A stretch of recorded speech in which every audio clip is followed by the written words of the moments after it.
Bullshit, I can't hear you. Sound off like you got a pair.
Yep, the microphone was jacked.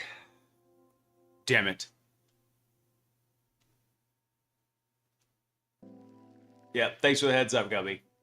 I was just saying, what's up, guys? Hey, Clearbox. Hey, Gumby. Happy Sunday.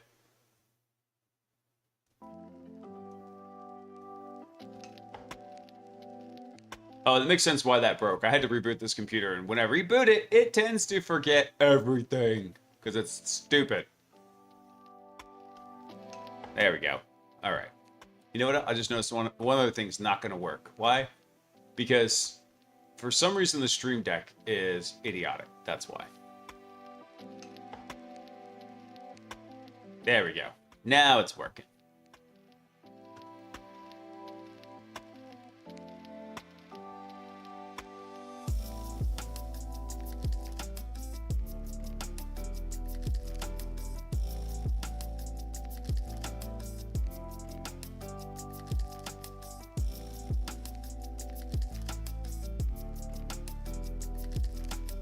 Except YouTube is skitzing out now. What the crap, man?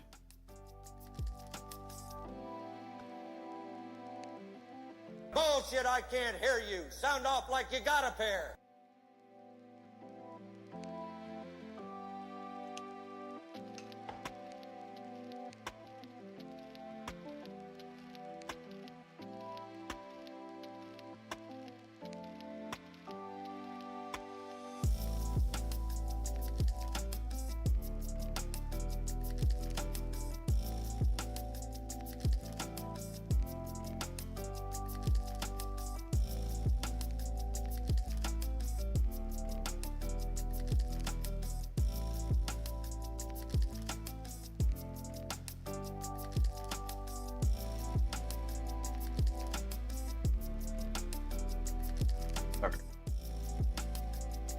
Okay, hang on, guys. I'm trying something different here.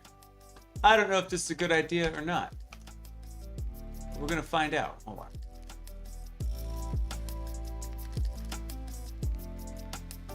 Stand by. Stand by.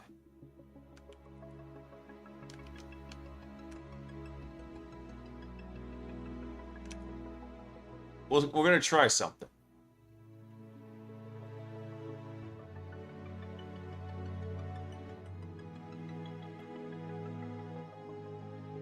Okay.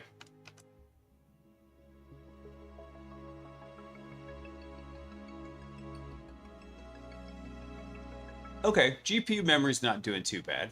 I'm checking something real quick. Where's my video encoder?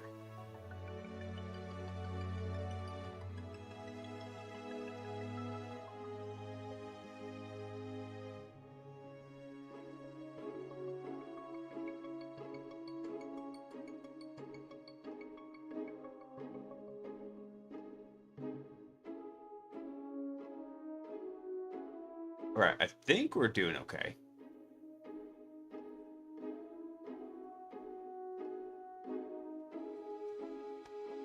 Hopefully.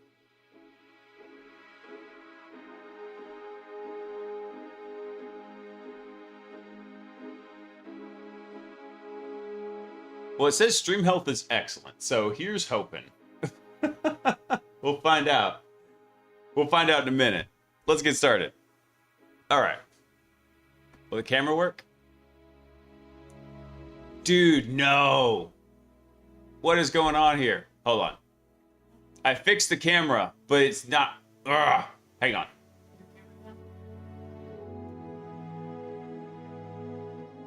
Yeah, the camera's down. Do you need water? No, I'm good. It's full? Yeah. It's pretty full. Kick is lagging? Okay. Oh, hang on. I need to...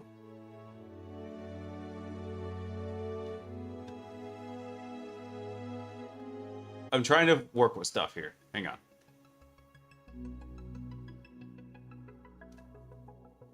What is going on? Why is the camera dying now?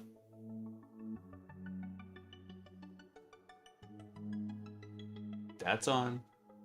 There's Chibi Blaise. Okay, that's on.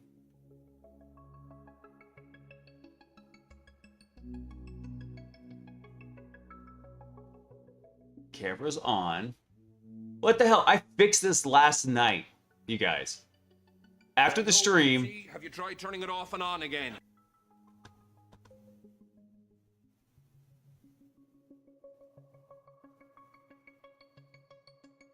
But what's it doing? I don't get it. I fixed the camera last night, you guys. Hang on. What is going on here? Why is everything dying?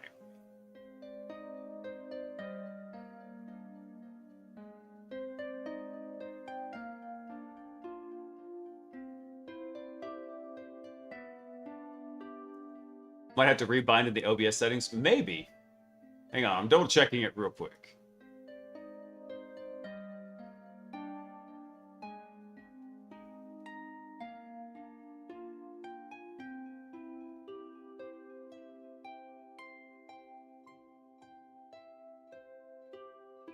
There shouldn't be any problem with this. What is it doing?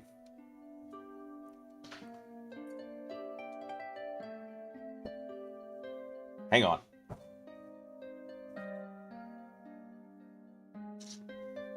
There should be no problem with this.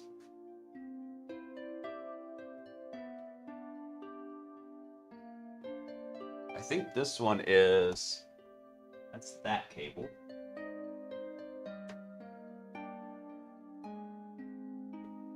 Okay, so that should be this one here, I think.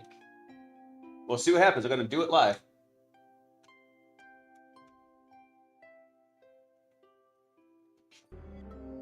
I don't know what I just unplugged and plugged back in, but I heard something.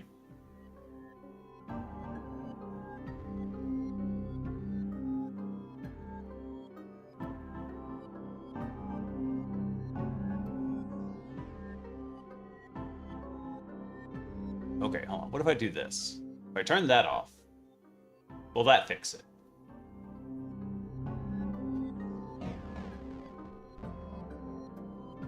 Hang on. Let me see. Is it going to stay on this time? It looks like it. Is it finally going to stay on? Yay! What the heck? Freaking computers, man. Pro Stremmer and Hacker. That's right, Potion. Pro Stremmer. I fixed this crap last night, and after I got the camera working, I rebooted the whole thing, and apparently that wasn't good enough.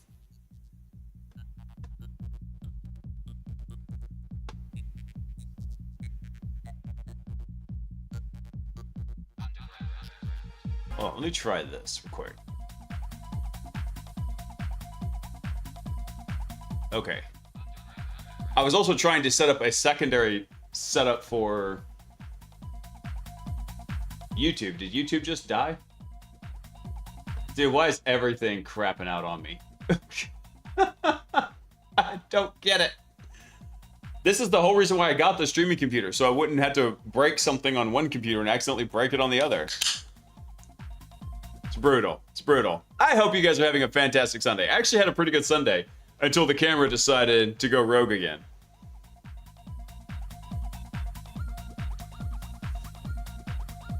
Wait, did the camera just die again?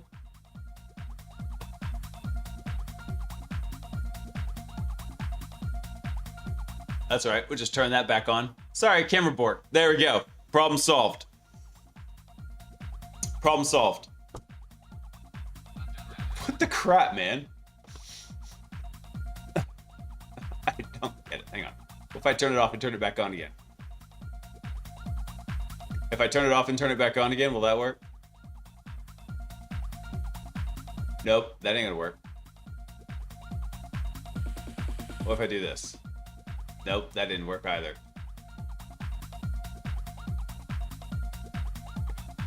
Activate again. It looks like it's working. Kind of working. I guess we'll see what happens. We'll see what it does. Jeez. Oh my goodness, you guys. Anyway. Happy Sunday. I hope y'all are having a fantastic Sunday. Yeah, it's going to work till it doesn't. Exactly. Anyway, we'll leave it up. We'll see how long it takes to die this time. But, yeah, guys, I had a pretty chill Sunday today.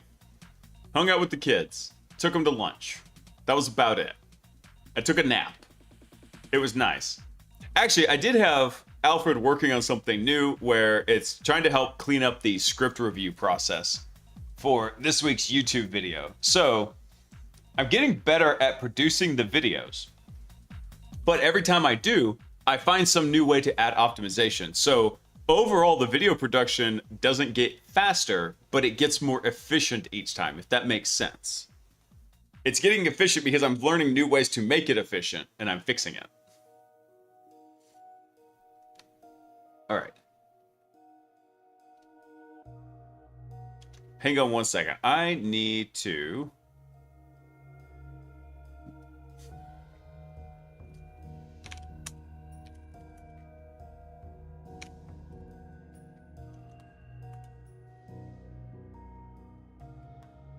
There we go. So that should sync that up there. We'll see what that does. So I actually had Dixie go ahead and run in here, but what I was looking for is I did finally I had a little bit of mercy on Dixie. And that was to tell it to use escalation 17 in here. However, it cannot get a copy of, it cannot for some reason get to this page here. Hold on, let me try something. Okay, try pulling the this page. It has information on escalation 17.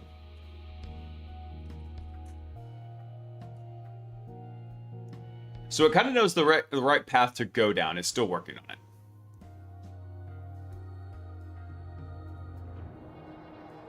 Had a pretty good night and finally had some breathing room. Hung out with some friends. Bought them dinner, went to the park, and had a good old-fashioned Nerf war. Nice. Very cool. Nerf wars are 10 out of 10. Highly recommend them, Potion.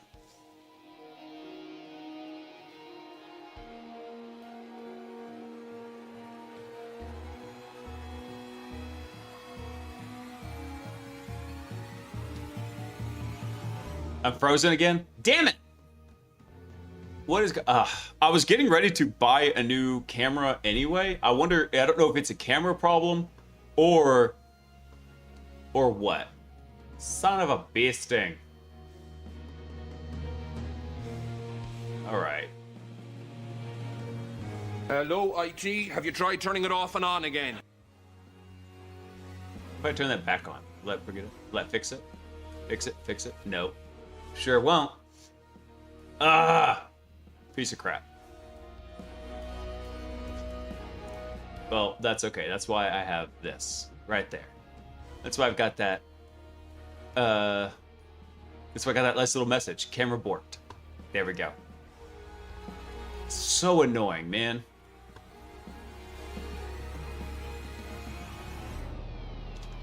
Hang on one second. So there was something else Dixie was running against in here. I need to go double check real quick.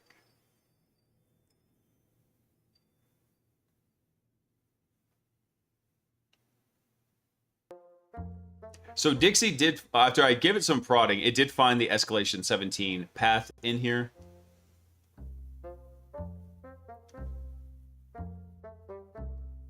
I think I'm probably just going to bail on this one. Dixie is kind of learning some stuff on it, but I think it's a little bit beyond it on where it's at. I haven't added in any of the ADCS tradecraft, so I think that's probably fine right now. We're just gonna bail on logging because it worked on it all of last night, and it was struggling hard. So it's not ready for that level of examination just yet. All right, hang on. Let me do something here. I think it's CD to bin. I think I had it in here. Run Dixie sync in here. Okay. I think that worked. All right. Now let me go back into HackTheBox. Now the good news is the only reason we picked logging was because we'd already started on it, and it was a cool one. However, we didn't have access to all the ones in here. So now we've got access to a huge number in here. So I tell you what I want to do is we're going to start with the ones that have the lowest system flag score, and then we're going to work up from there. Actually, we'll do this backwards. We'll go highest system flag score, because what we want is we want Dixie to go through and get reps in here, right? The whole purpose of this is for Dixie to start figuring out what works and what doesn't. Basically, these are learning reps for Dixie. So Go ahead and terminate logging. We'll be done there. Acting like a driver, you may need to update the firmware in your camera. I don't know. It's not an Arduino camera. Oh, what's this link you sent me?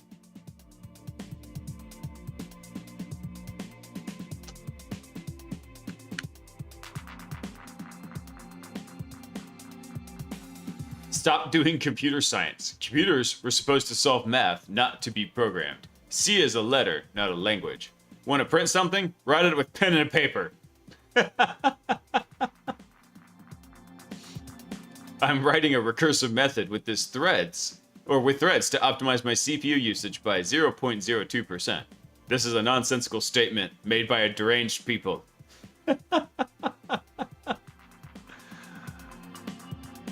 I mean, it's not totally inaccurate.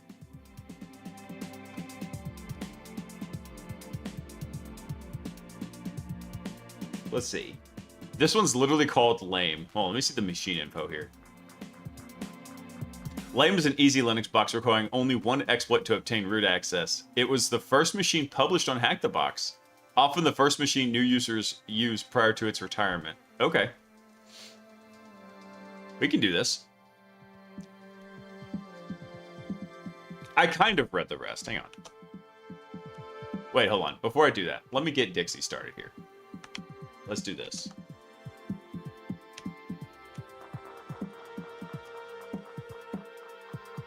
This will be lame, and then let me we'll CD over into that. Then we'll run Dixie. Okay. Let's see. Make a run on lame at this IP address. This box is so old, Dixie should solve it in probably less than 2 minutes. Well, what was the rest of this in here? So look what programmers have been demanding respect for. After all the LED lights we're putting into these computers, this is the real computer science. Funny colored letters. 178 compilation errors. A fake teapot you can't use. Well, let me back. Let's zoom out of this a little bit. I can't. It won't let me zoom out. If programming was real, how come nobody thought of doing while true print money? I wish that worked. I mean, I guess for some people it does. If they're really good at coding. Euler, what's up, dude? I hope you've been doing well, man. I know you've been taking care of some crazy business.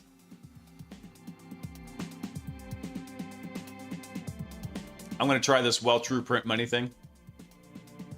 Let me know how it works, man. If it works, do me a favor. Drop a bunch of gifted subs for everyone. Also, Euler, sorry the camera's busted, dude. I don't know what freaking happened to it. I probably need to update drivers or something. Or maybe just, like, not use Elgato anymore. I was looking at getting a replacement camera anyway.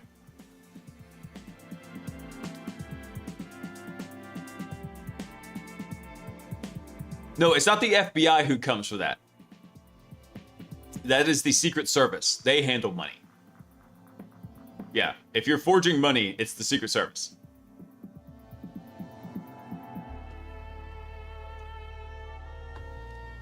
No, the IRS doesn't even come for that.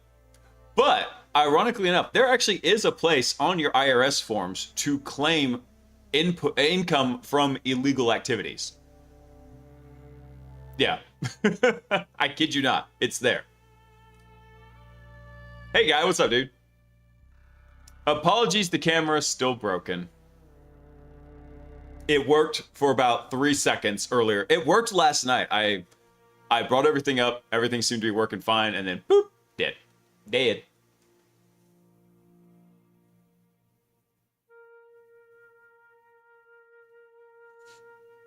Looks like this was a really fast Samba error in here. Samba gives written one shot. Let me set up a listener and fire the user map script. Nice.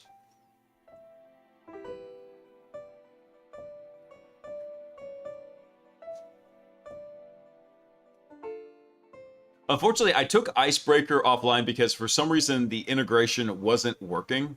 So it's not hooked into Icebreaker right now, but we also don't need Icebreaker particularly. Icebreaker was, I went and I double checked how I had the architecture set up. All of the tradecraft and learning material actually goes into Dixie, and Icebreaker was just designed to be a more efficient tooling system for Dixie. So we can go set that up later. Basically, instead of running like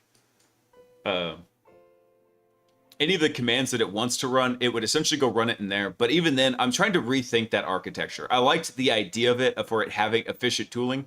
The problem is a lot of these coding agents, they are coding agents still at their heart. They want to go write code. So I think there's a more efficient way to do that using something called a REPL. What does REPL even stand for? Hang on. I forget what it actually stands for, but basically it's like a temporary interpreted language in there. Yeah, read, eval, print loop. Interactive programming environment that allows developers to enter code line by line, execute it immediately. So you can actually, I could go give it a REPL system where it could go write code and more easily, efficiently execute it. Wait, no, Potion. Somebody actually got arrested for using Graphene OS? That's bullshit. I'm going to start claiming illegal activity on my IRS forms after my kids graduate.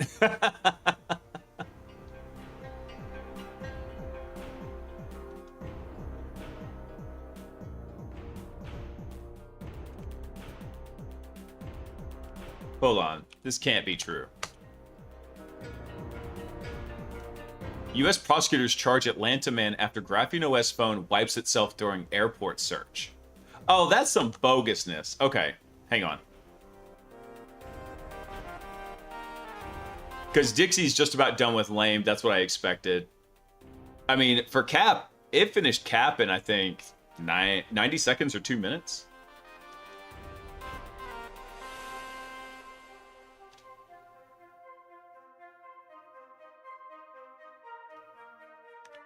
Because then I want to finish this one off real quick, and then we'll spin up another one for it. Let's see.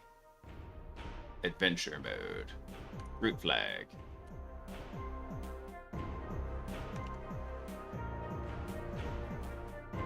There it is. There's the user flag right there. Copy that. So this one, like I said, the whole reason we're doing this is, woo, we're trying to get Dixie to figure out where it sucks, more or less. We're working on getting high reps in here.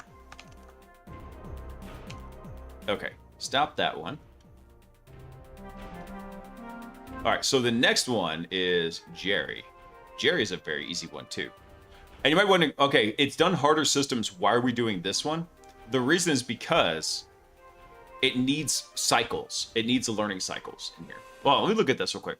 So U.S. prosecutors charge Atlanta man after Graphene OS phone wipes itself during an airport search.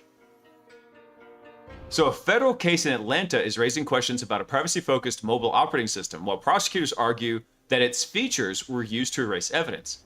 Department of Justice is attempting to prosecute Atlanta resident Sam Tunick under a federal statute that makes it a crime to destroy property in an effort to prevent it from being seized. So the case centers on Tunick's use of Graphene OS, an open source operating system that works on Google Pixel phones and let users enter a passcode to wipe a device clean. Experts said the legal approach is unusual and maybe the first time that a law has been aimed at an operating system. So it's concerning and sends a message that Graphene OS is criminal by default, said Christopher Boutry, a cybersecurity and surveillance expert. Boutry and Bill Buddington, senior staff technologist at the EFF, both said they had not seen a similar case.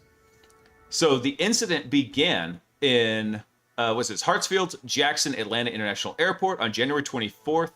Tunick had just returned from a trip to the Dominican Republic and was stopped for questioning. According to testimony, federal agents had already circulated his name and photo internally, saying he was under investigation for suspected terrorism activities because of his alleged association with the movement against Cop City. I don't know anything about that. Anyway, but Tunick was taken into secondary screening room where multiple agents questioned him, A motion filed by his defense argues the interrogation focused on CSAM as a pretext for the investigation, as pretext for investigating his connections with the protest movement. The motion also states that Tunick asked 4 times to speak with a lawyer and was denied each time. Oh, that's not going to bode well for them. According to the same filing, agents did not present a warrant or read him his rights. So if there's no warrant, there's no exception of, as far as I understand this, if there's no warrant, there's no exception for basically there's no evidence. Like, what do you mean he's destroying evidence? It's evidence of something he's never been charged with. Did we cover this? This says it was posted today. So maybe there was a new update to it? Let me see. So during questioning, agents repeatedly asked him to unlock his phone and warned they would seize it if he refused. When he finally provided a passcode, the phone appeared to restart. Defense motion states that the screen went blank, flashed several times, and the phone appeared to restart. Let's see. So he gave him, what he gave him is he gave him a distress code. That if somebody is demanding your code, you give them that one and it wipes the phone. Let's see. So this basically, it wiped the phone, and prosecutors are treating it as an intentional act of destroying evidence, while the defense argues that the search violated Tunick's constitutional rights and that the evidence should be suppressed. So not only, there's a lot of problems with this. For one, you cannot be required to give a device code for unlocking. Biometrics is a different thing. You can be compelled to provide biometrics, but you cannot be compelled to provide a passcode. Hey, Red. Guy just brought this up. I wanted to check on it real quick. Hang on, let me see. Okay. Hold on, let me go spin up Dixie real quick here. Let's see.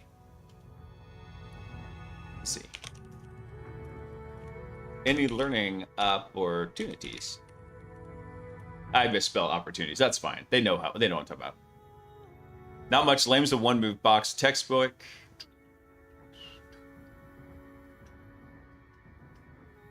Okay. So nothing really worth learning in here.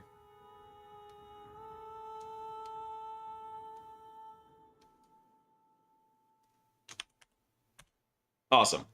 Hang on. So let me do something else. Let me set this up real quick. So what was this other box we were doing? Hang on. What's the next one? Jerry. Let me get him running on the next box here.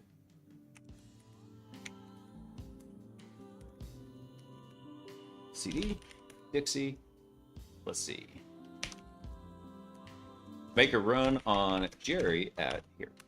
Oh, there we go. Okay. Let me go back to this news article here. So they're talking about the wipe. So prosecutors are treating his PFC, given the distress code and wiping the phone. Prosecutors are treating it as an intentional act of destroying evidence, while the defense argues the search violated Tunick's constitutional rights and the evidence should be suppressed. The case raises a question about which constitutional right applies at U.S. borders, including international airports, where authorities have broad search powers. A judge is not expected to rule on the defense motion until at least October. Ugh.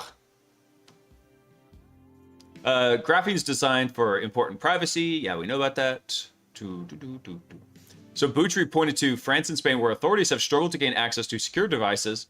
He says authorities have treated the use of Graphene OS itself as suspicious.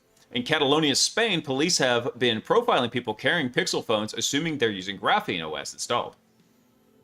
So the main goal of the operating system is protection of privacy. There are phones, and the state can't tell us how to use them. Damn right. So the case is tied to an ongoing opposition to something called Cop City, which is a $109 million police training facility that opened last spring. I guess that was something local to maybe the Atlanta area. Projects drawn opposition from activists concerned about police militarization and environmental impacts. Law enforcement officials defend it as necessary. Previous attempts. Okay, so not a ton new in here. I don't know if they mentioned the whatever, but that's going to be an interesting court case to try to follow. Hey, Hats, what's up, dude? Feds always go with the CSAM excuse. So if that fails, they go with national security excuse. And the guy that leaked Vault 7, they accused him of the same thing. I mean, it is well documented that in some of, I don't think it was in the Vault 7 leak, but in some of the leaked materials, different covert operational tools that have been used by governments that have been leaked, there were literally functions in there to plant CSAM. That's literally what the function was called. So, not outside the realm of possibility.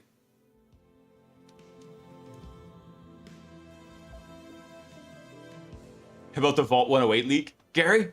Gary! Gary!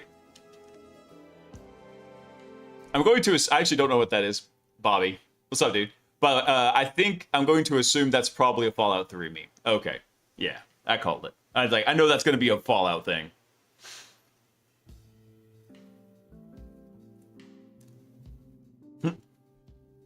Classic Jerry shape. Tomcat. Nice. If these ones start getting a little too easy, because it solved the last one. Oh, I didn't export it. Damn it. That's all right. But if these start getting a little too easy, because what I did here on HackTheBox is I sorted them by which ones had the most system flag solves. And then I was like, okay, cool. We can kind of walk down the list. But if these ones are going to be this easy, I might actually just kind of flip this on its head right here. When we go to which easy boxes had the fewest system solves in here that we can go take a look at. Welcome, Agent. Oh. Robo crashed the buffer. 9 months in a row. Dude. 9 months of persistent shell access, Robo. That's a deep operation. Nice. So, why do you want to hide anything if you're not a criminal, bruh? I don't have anything to hide. That's why I go to the grocery in a helicopter, helicoptering it all the way. I can only imagine which helicoptering you're referring to, Hats. What's up, man? Just the way I signaled to the cops. Yo.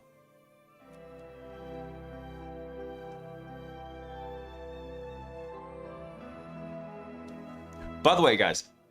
Wow, gosh, what was that thing I was looking at? Hang on, let me see if I can find it real quick.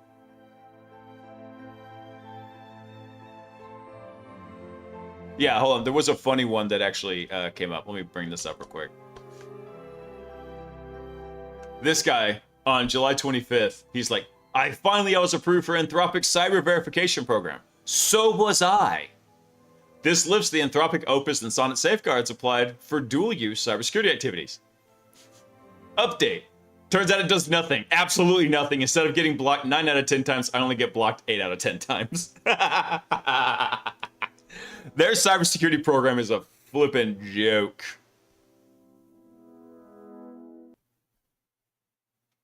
Oh, Guy, happy birthday, dude. That's awesome. I think you're finally old enough to drink beer. Nobody bought me a pewter. Dude, I only got bought the pewter one time for my birthday.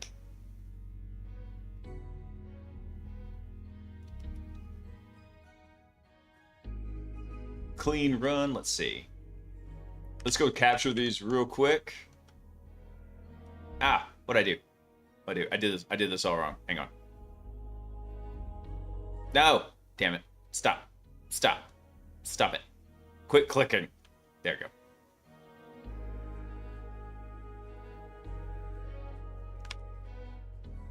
Capture that. And then let's go capture this. Even with these easy ones, though, there's learning opportunities for Dixie, because even a simple one in here, which I think he actually did have one in here.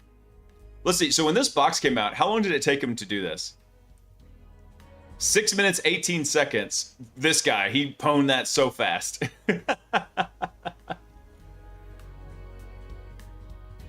Oh, here we go. So we actually did have some learning reflections in here.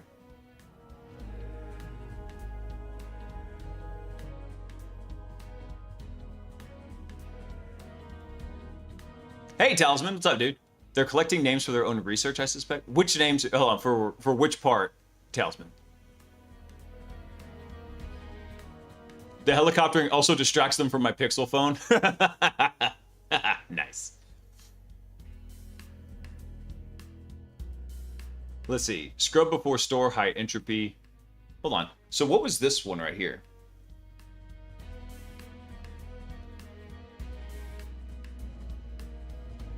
Oh, this was okay. So the scrub before store was basically saying don't store hard-coded credentials into the learning.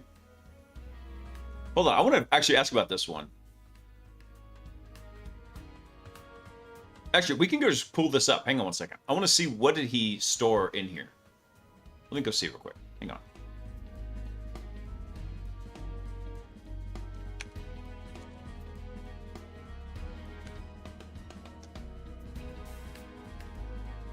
Let's see. So by the way, this is what, whenever Dixie goes through and completes a system and then analyzes for learning opportunities, what they're supposed to be is they're supposed to be learning opportunities so it doesn't repeat the same mistakes in the future, right?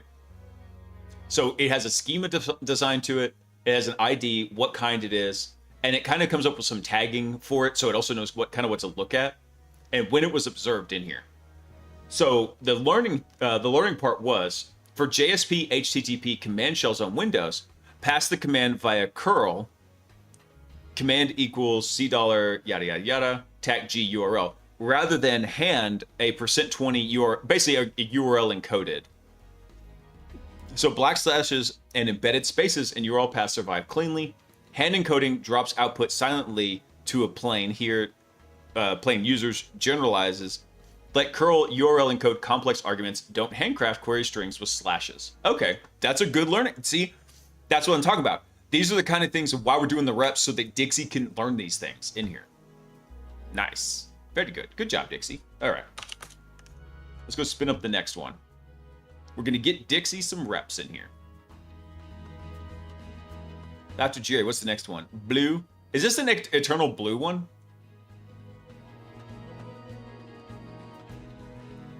Let's see. Demonstrates the eternal blue exploit. Oh, man. Let me see if I can do something else real quick. I'll tell you what, I want to do this a little bit differently. Release date.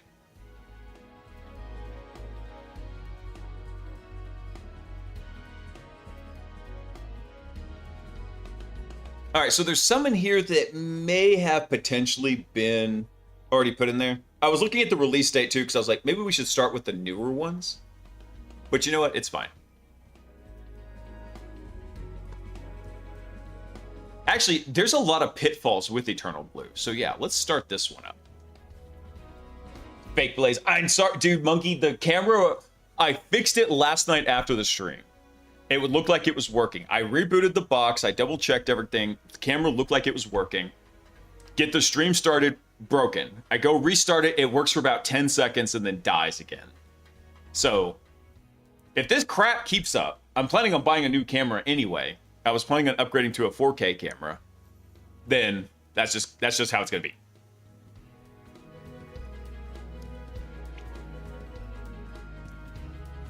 Also, hang on. I missed a message in here. Oh, so the Anthropic security thing. Nobody's motives are known when it comes to the certification. Oh, yeah, right.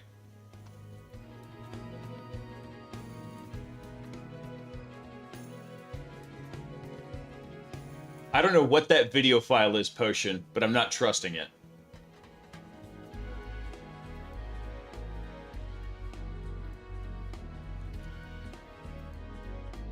Empirical evidence would say you did not, in fact, fix the camera. I did fix the camera, but some reason it broke again. Two things can be true at the same time.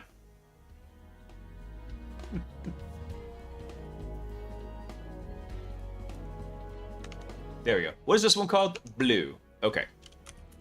Let's bust out of here. Let's see. Let's see. Make der blue. And then let's nope, that was not correct. All right, that's fine. CD into blue. There we go. Run Dixie.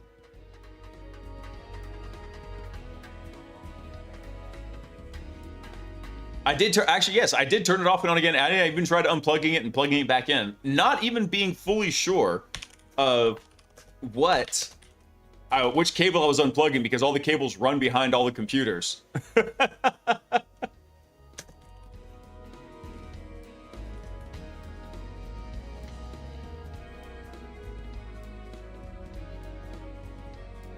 There we go. We'll let that one run for just a second.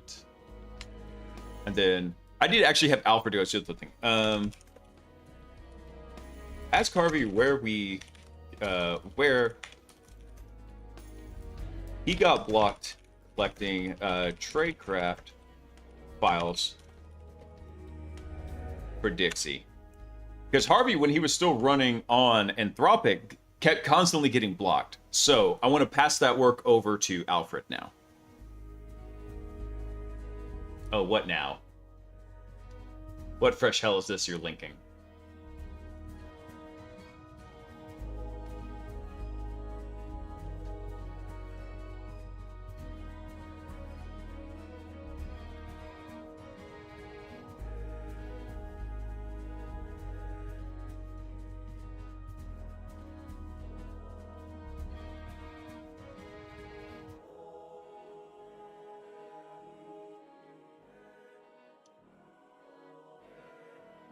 Some people have way too much time on their hands to go produce those videos.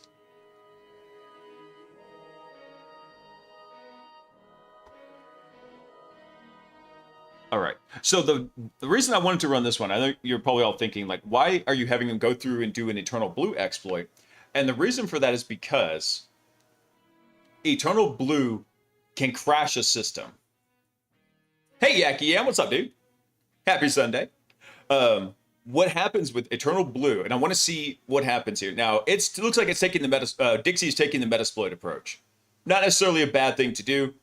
The Metasploit exploit was actually one of the more stable ones, but it always had the propensity to potentially crash the system. So, like, for example, when I was running when I would do a penetration test, I'd come across a system that I was very confident was vulnerable to Eternal Blue. I would not actually go exploit Eternal Blue. I would talk to my client. I'd be like, hey, this system's here. Shut up, baby, I know it. This system here is vulnerable to Eternal Blue, so what we're going to do instead is you're going to give me credentials onto that system, and we're going to act like we did exploit it. Because even though it is a fairly stable exploit, it was still a kernel exploit on Windows, and it did crash sometimes. So the last thing I want to go do is Eternal Blue their freaking database system and crash their database while it's running.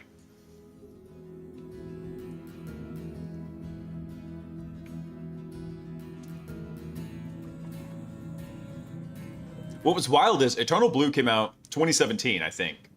And I started in offensive security in 2018. And I still saw Eternal Blue for so many years. I'm like, guys, this should be a system patch.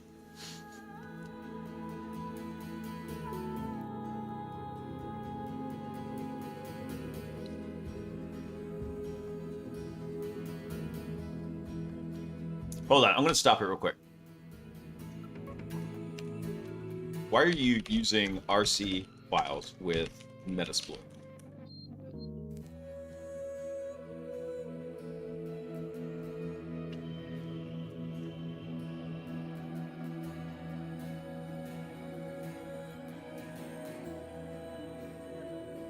Let's see. Let's see. I'm gonna say this. Metasploit is interactive. I'm gonna ask you questions. What do you use for interactive access to interactive CLI access? It should know this. Tmux, very good. There we go.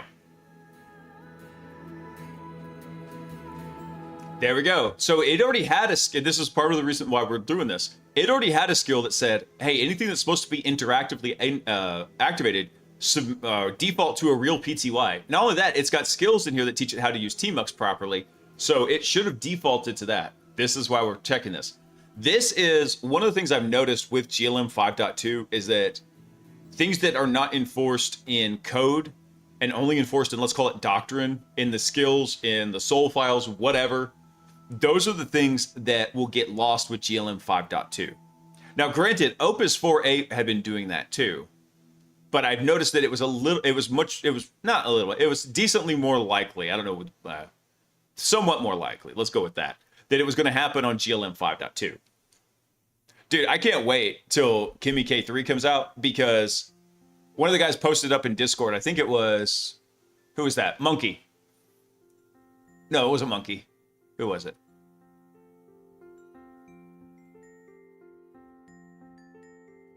Trying to see if I can find it real quick. One of the guys posted up in Discord. I can't find the message. But Llama Cloud is not doing any more max subscriptions, which is what I have. I squeaked it under the wire. I got mine a couple weeks ago because they can't add capacity fast enough to support everybody. So they're still allowing pro subscriptions.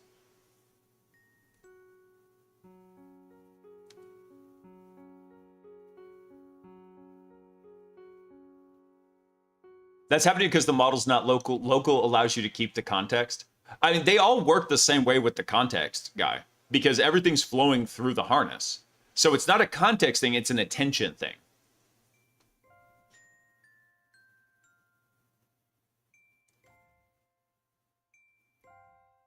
No, I have not tried Kimmy just yet, Monkey. It should be coming up on Llama's Cloud maybe this week. The model gets open weighted.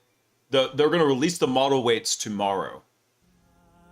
So they release the model weights tomorrow, then it should come up sometime this coming week. Oh, that was you, Bobby. Okay.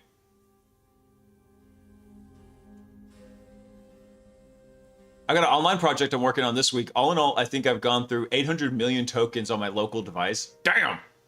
I'm jealous though, Monkey. I wish I had that sweet, sweet, girthy 5090 also. Mad jelly. Mad jelly.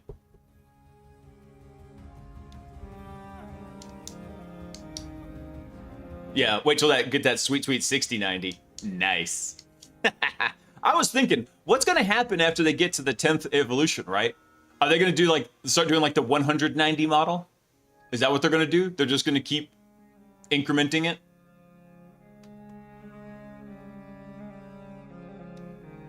AI attention's the bane of my day. So GPT 5.6 made me type continue and just do it about 50 times. It just stopped mid-task and then wouldn't finish. Are you using the Codex coding agent though? Hats, because if you are, you could try the goal setting in there. You do /goal and hit it.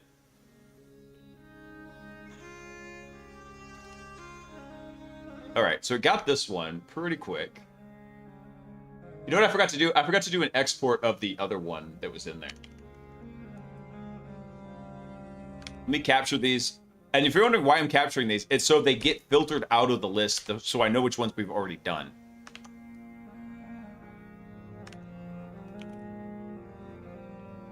There we go. All right, stop machine. Let's go back.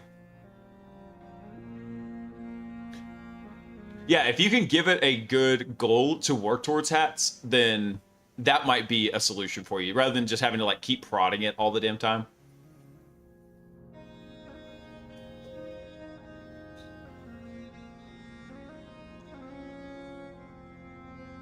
I feel like Nvidia's given up on the consumer market now, so telling if they'll get that far. I wouldn't be surprised if they do just bail on the consumer market. It will be very interesting to see what happens over the next couple years. Oh, God, I wish. I was holding out for the 5000 series because I was hoping it would be somewhat better price pointed than the 4000 series. At least for relative to the performance of the cards.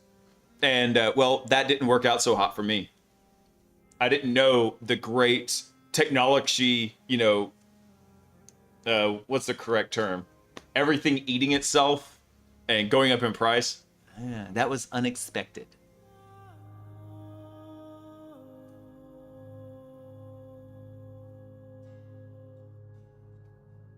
That's what they've done since the 100 cards. Sony has the PlayStation 1, 2, 3, 4, 5. Yeah, no. Yeah, that's true. I mean, if they had it doesn't quite roll off the tongue saying the 190 versus the 5090, but still. All right, let me export and quit. Do here. What's this one? Legacy. And then we'll CD into that. We'll run Dixie. Make a run on Legacy. Here. Boom. There we go. Oh, man, did I not...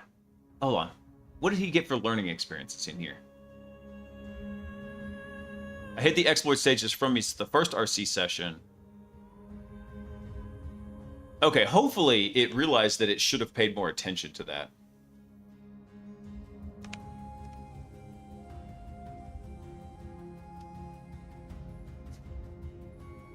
Oh, look at those B links. Dude, I want one of those B links so bad. Hang on. Yeah, those look awesome.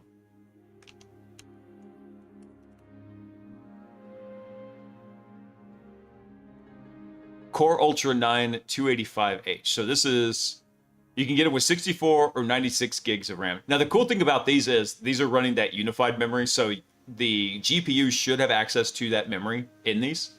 But also, you got this guy right here. So you can put these little docks in it, right? And with this docking station, then you can use an external graphics card, like an external GPU, to enhance it. Nice. Nice. Wait, hold on. Is this Core?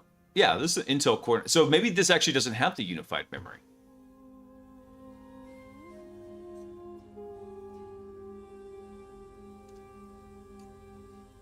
Not that expensive. I mean, no, it's really not that. Hold on. What's the $2,000 for the 96 gig model? It's not bad. Hold on, let me look at this real quick. Let's see. Total performance increased from 35 to 99 tops. Damn.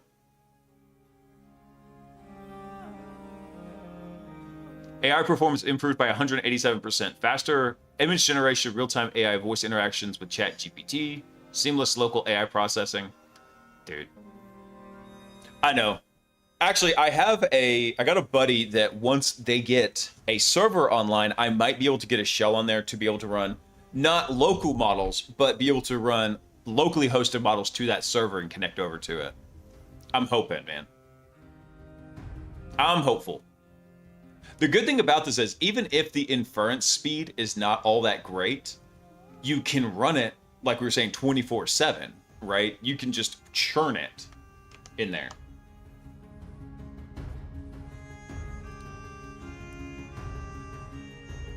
Yeah, I don't think that one in particular have the unified GPU memory to it. B-Link and G-Tech, I think it is. I think they have different models that do use that kind of unified memory structure.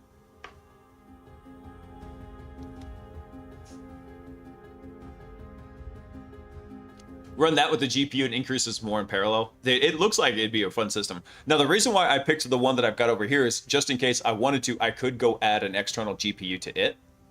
So, hey, Cypher, what's up, dude? Wait, did it finish this one already? Damn. That was hella fast.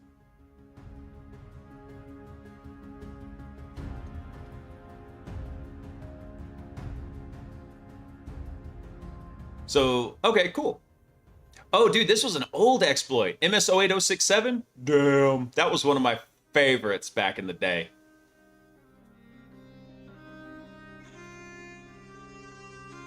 Hold on, I want to see how it did this one. Let me go capture this so we can mark it as completed real quick.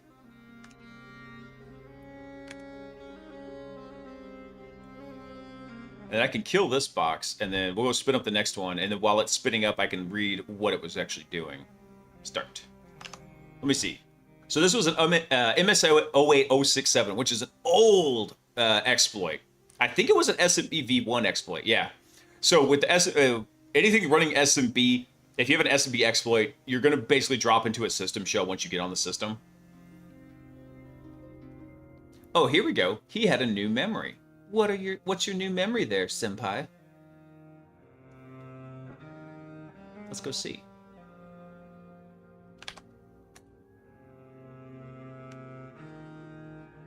Oh, here we go. So in MSF console, exploit TAC-J will background the job, and it will print this before the reverse handler actually accepts the connect back. So the interpreter session opens a second or two later. So then we'll get it here. So don't treat the no session was created line as a failure verdict and bail and refire, wait for the session to open. That's a good learning experience right there. Sometimes those exploits take a minute to bubble up. That's what she said. Haha.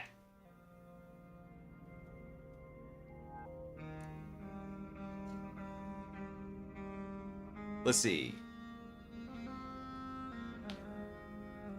So integrated CPU, GPU, and NPU architecture delivers 99 tops of AI performance, hardware ray tracing, and AI acceleration, elevated work office. Nice. It looks really cool.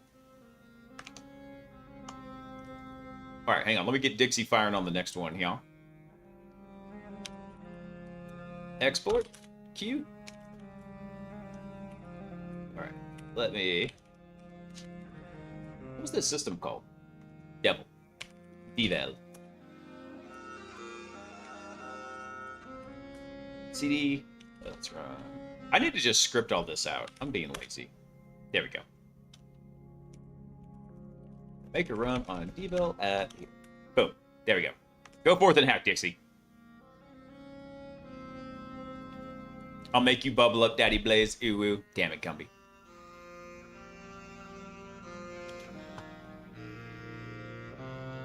Let me see. Oh, this is what Gumby was or not what Gumby, what Guy was just saying right here. So the ARC 140T GPU, integrated CPU, GPU, and NPU architectures delivers 99 tops of AI performance, hardware ray tracing, built-in microphone array enables 5-meter voice recognition and noise cancellation. That's kind of cool. Let's see. Actually, so the cool thing about this is that's pretty decent performance in a 145-watt system. That's way low. That's about... Dude, what was that? Let's see. RTX 5090 power. I think it's PDU.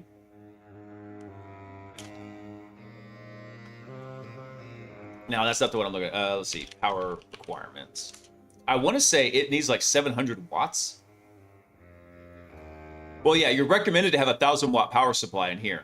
But in actuality, it's using 575 watts of that. But that's just for the GPU, right? So, I mean, granted, you're going to get way more performance on that. But, like I said, you don't necessarily need to get the fastest inference when you're running a local model because you can just run it longer. The 2080 Ti uses more. Dude, the 2080... So, Killjoy, the 2080 Ti was a beast. Hold on.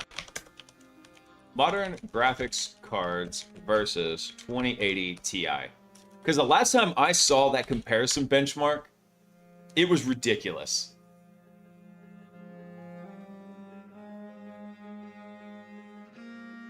Let's see if I can find a good... What do they even care if I'm a human now? They want bots running everything anyway. Ugh. Why you do that? Nah, brother. Brother.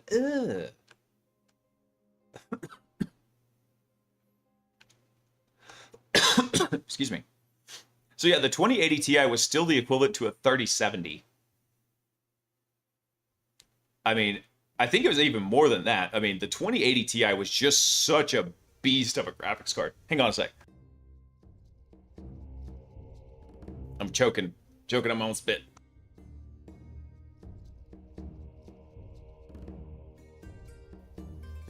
So the dock for this has a 600-watt PSU. Nice.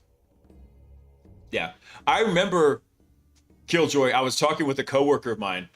Yeah, he was the exact same way. I was like, hey, man, why don't you upgrade that to, like, you know, a 3080, 3090? He's like, have you seen the benchmarks? And he pulls it up and shows me. I was like, holy crap.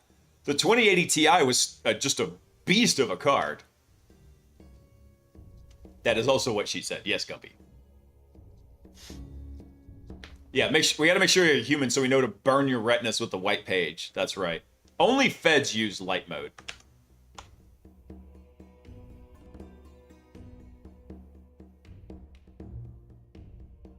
Windows XP, Win 7, SP0, zero hotfixes, cert utils, completely unpatched. Oh, so it already landed the first shell in there. Nice.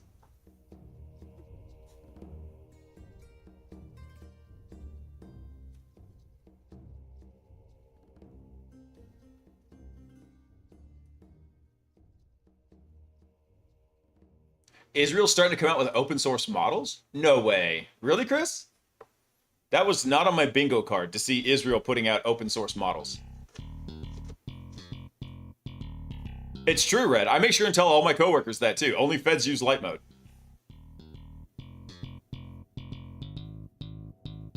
Why would the feds use white mode? They don't glow. Don't they glow in the dark themselves? I think that's why they like light mode, because they like the extra glow, the extra glowiness.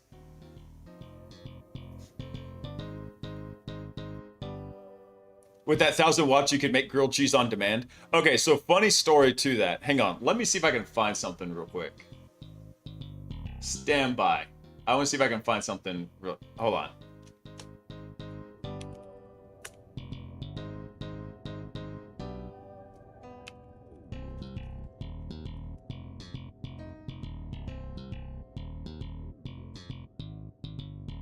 Oh, I don't know if I still have the picture. This is a very, very old picture. Yeah, hold on. Nope, I do still have it. Here we go.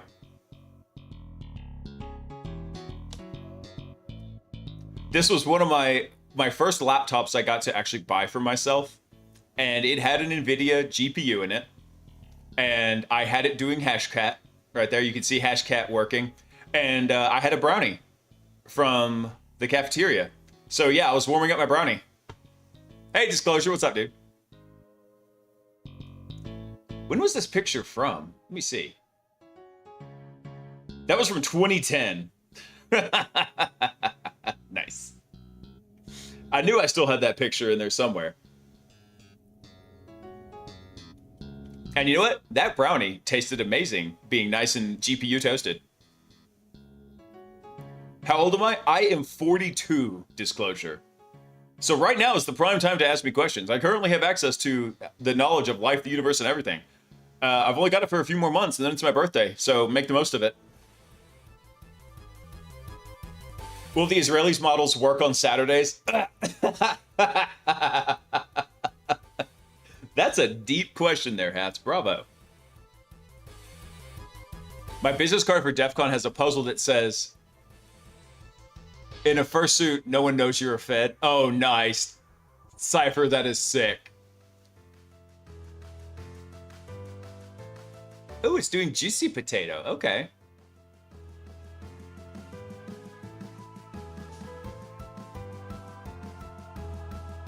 If you're 42, what's the question? The question is, what is 6 times 7?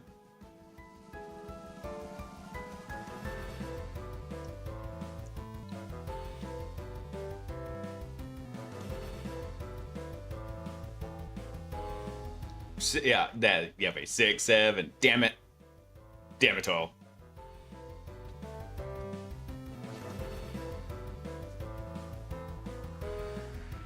My first computer was a Dell Inspiron on Windows 7. Yeah.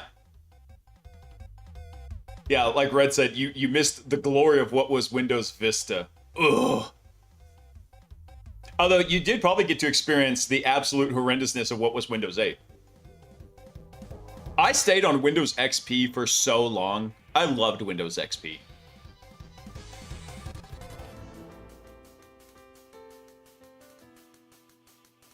God, Windows Vista was such a dumpster fire back in the day.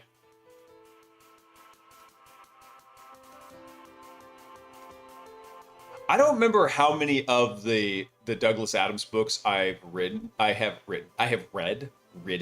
God, I'm an idiot. I don't remember which ones I definitely read at least Hitchhiker's Guide to the Galaxy and Restaurant at the End of the Universe, but I don't remember which other ones I might have read.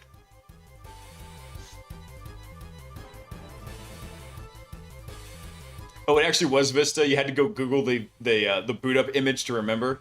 Oh, Vista. I think for the most part, I wonder if if Microsoft is ever going to release anything after 11. I honestly don't know. I think they're just going to carry Windows 11 into perpetuity. It would not surprise me.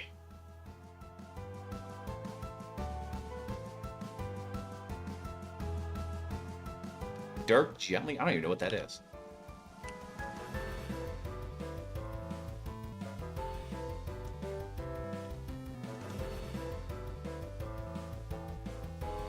Dirk Gently was a fictional holistic detective created by Douglas Adams and appeared in the novel Dirk Gently's Holistic Detective Agency, The Long Dark Tea Time of the Soul, and an unfinished The Salmon of Doubt.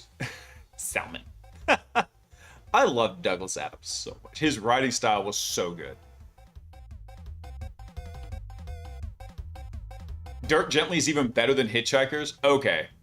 Sock and I were, so during that, 5-hour drive down to San Antonio this weekend, we were talking about books. She is an avid reader. It is one of the reasons why our marriage works out so well.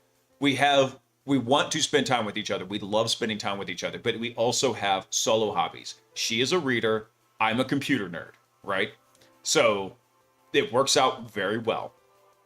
But we were talking about books. I was telling her some of the things I liked about Neuromancer since I just finished it, and some of the things I'm still getting used to in Count Zero since I started that one. But she was suggesting like the next book series I wanted to read. But now I'm gonna have to override her choice in my next book series and probably go read Dirk Gently, because if it's better than Hitchhikers, that's a bold claim. Shut up, baby, I know it. Hey, Frankie. Right now, we're basically just BSing, but what we've got is we have a little hackbot that's basically a customized version of the Pi agent, and it is going through and it is completing a bunch of Hack the Box challenges. Now, you might be wondering, what's the big deal with these easy Hack the Box challenges? The reason is because the model is actually going through and figuring out where it sucks. So as the agent is going through and it's evolving, it's figuring out where it makes mistakes. So for example, it tries to do just about everything in code. I was like, okay, cool. Code works sometimes, code doesn't work other times. Like, for example, when it's trying to use Metasploit. Metasploit RC files are notoriously flaky. So we're trying to teach it, don't use an RC file. You've got tools on how to use tmux. You know how to do that. So you can do fully interactive PTYs. So just use that. So what we're doing is every time it's going through and it's struggling with something on these simple challenges, it's making self-reflections and memories for Dixie to evolve and learn how to do different things.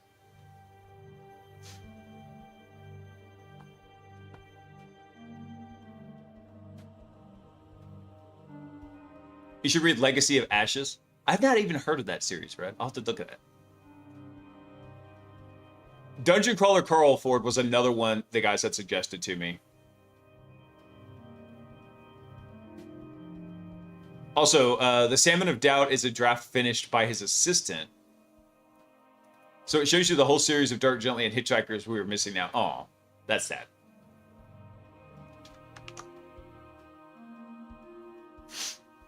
They also do, yes, I know it doesn't sound nice, Frankie, but you know what? It's actually the funnest part of the stream. They do mess around and bully the streamer, yes. It's all right. We take it all in good stride. Usually what I like to say that we're going to do, Frankie, is we're going to hack around and find out. That's what we're going to do.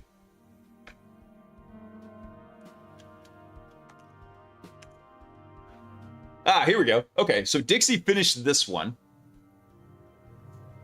So Recon came back. FTP was running on it, and also, let's see. Oh, it had an anonymous FTP. And then we had IIS 7.5, which is hella old. FTP root was the IIS web root. Oh, rip. So the foothold was anonymous FTP right to the web root, drop an ASP.NET web shell, perfect, got RCE. That dropped us in as IIS pool web. Nice, easy, low user. Shell upgrade was a PowerShell reverse shell with an encoded command. Cool. And then for Privask, it used SE impersonate privileges. Oh, nice. Okay. I don't know if that was the actual intended path forward on this, but it did it with Juicy Potato. God, Juicy Potato. Those names, those potato names. Okay, cool. Hang on. Any learning opportunities? I don't know why I constantly misspell opportunities. All right, hold on. Let me capture the flag so that way this box gets marked as... Stop scrolling. This box gets marked as done. And then we can move on to the next one in here.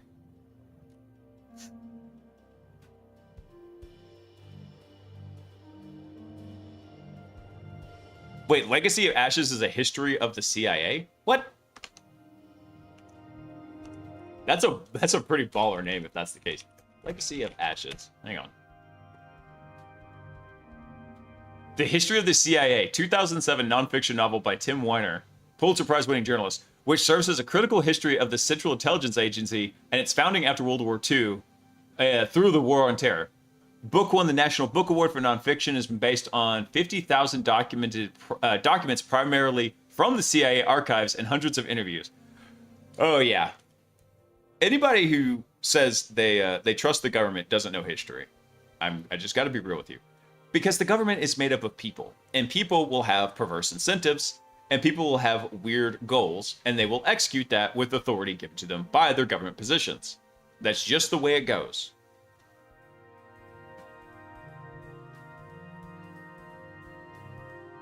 Hermes or Claude here? So actually, I've got a mixture of them. So Dixie here is actually running as a Pi agent. So it's a very minimal one. Monkey here in the chat, he turned me onto it. I really liked it. It's very fast. It's very context efficient because it's not so bloated. But I also do have Hermes running here. Hermes runs kind of like my primary agent named Alfred, which I use to do all sorts of things. In fact, earlier today, Alfred was working on the script reviewing system that I use for preparing scripts for recording the YouTube videos. So I've got him doing lots of neat stuff in there.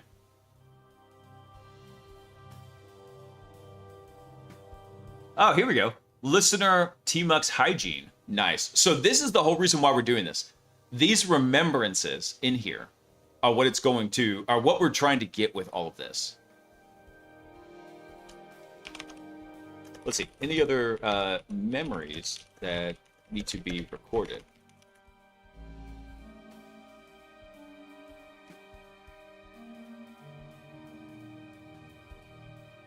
Let's see. Does the CIA book include domestic projects like Finders? I have no idea, man. Maybe I'll pick it up, but I don't tend to read a ton of history, honestly, because with what little time I've got, and I read it right before bed, it's not the best thing in here.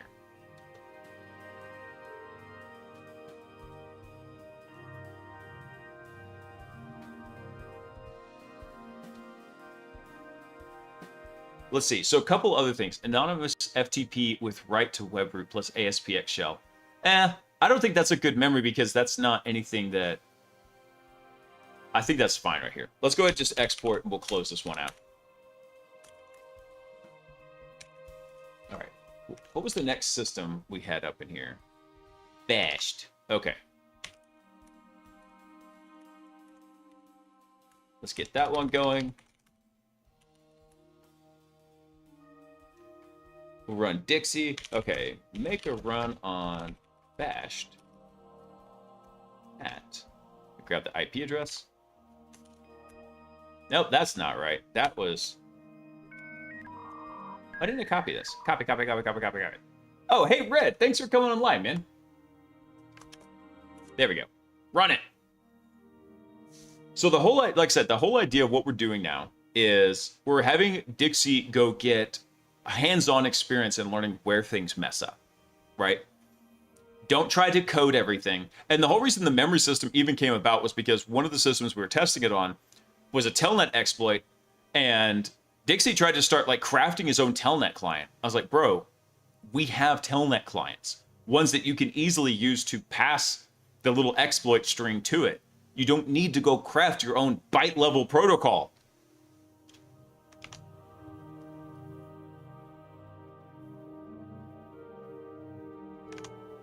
All right, let him cook for just a second here. Because there's a lot of things that I eventually want to do. Let me go look at something real quick, actually. Hold on. I've got so many tabs open. Close. I have like 7,000 tabs open in here. What do you got? There we go. Let me go look at something real quick. Dreadgoad. Here we go. Because this will be eventually one of the systems once Dixie gets a little bit more...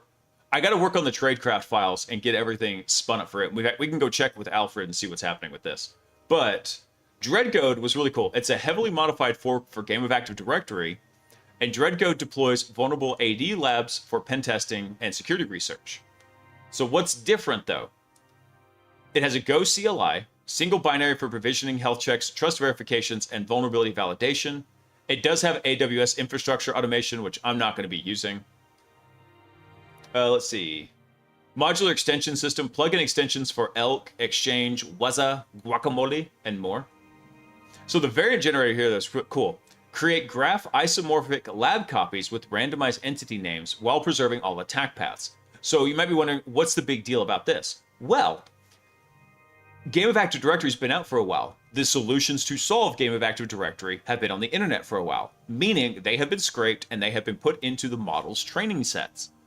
So testing it against that system is basically just a memory exercise for the models. We don't want that. We want a tradecraft exercise. So instead, what we can do is eventually come spin up Dreadcode. I'll throw it up in the Ludus lab.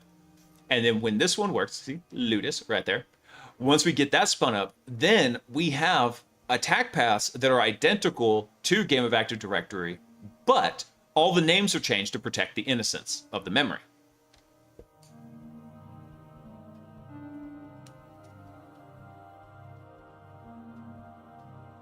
That's where the blocking hooks come in useful. So intercept that and redirect it to a real tool call. That's also one of the things that has been added to Dixie there, Monkey, because Dixie would try to get overexcited when killing processes. So like if it spun up a reverse shell listener, it would spin up the process and then do, what did it do? Kill tac P? I forget what it was, but it was like a really broad kill command and it killed itself. It shut itself down. It killed the whole process tree. So I was like, okay, we're going to put a guardrail around that. Yeah, we're going to get rid of the foot guns in here.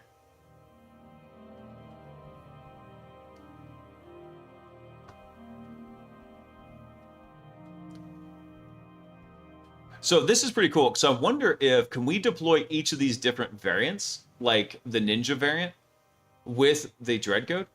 So all labs feature 50 plus intentional vulnerabilities, including curb roasting, AS rep roasting, ACL abuse, ADCS misconfigurations, and MSSQL attacks, delegation, and more. Yes. So hold on, is this option in here? Variant generator. Create graph isomorphic lab copies with randomized entries. Okay, I think this will actually let us deploy each of these modified versions in here with basically all the naming conventions changed. So the attack paths and the ideas stay the same, but it's not going to see like the Song of Ice and Fire names in there and realize, oh, this is Game of Active Directory. Damn, it finished that one already? What did it remember here? What's our new memory? Ooh, something about cron pseudo. Okay, hold on. What did you learn, Dixie? Tell me.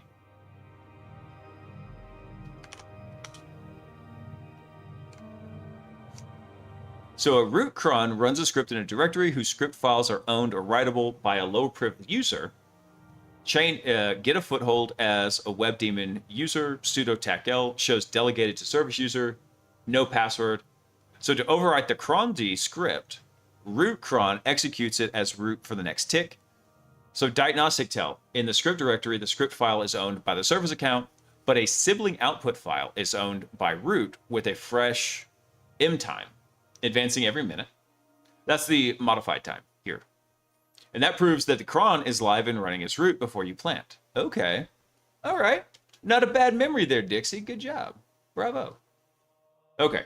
Let me go capture these real quick, and we'll run it through another one here. I can't type. There we go. Where is it? Here it is. Capture this one. Capture this one. And like I said, the whole reason for the capturing here is because then we know which boxes Dixie has already run through. Because now, once I go back, we're only looking at incompleted easy boxes. These are all retired. So we don't have to worry about like, oh, did we already do that one in here? Netmon. Start the machine.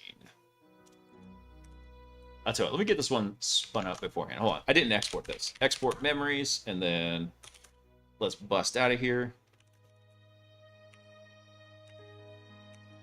Let's see. Netmon, CD to it, run Dixie. All right, make a run on Netmon at, we just gotta wait for the IP address to come up now.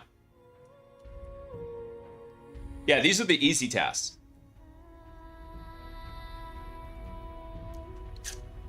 Although one of the things that I have had Alfred working on. So this is what I've got right here. Where is it? Here we go. So because of the bridge that I have, Harvey is still active, but Harvey's basically in retirement mode. Harvey is acting as basically almost like a data repository at this point. I've got Harvey hooked up still through Claude Code, but it's hooked up to GLM 5.2 also on Oloma Pro Cloud.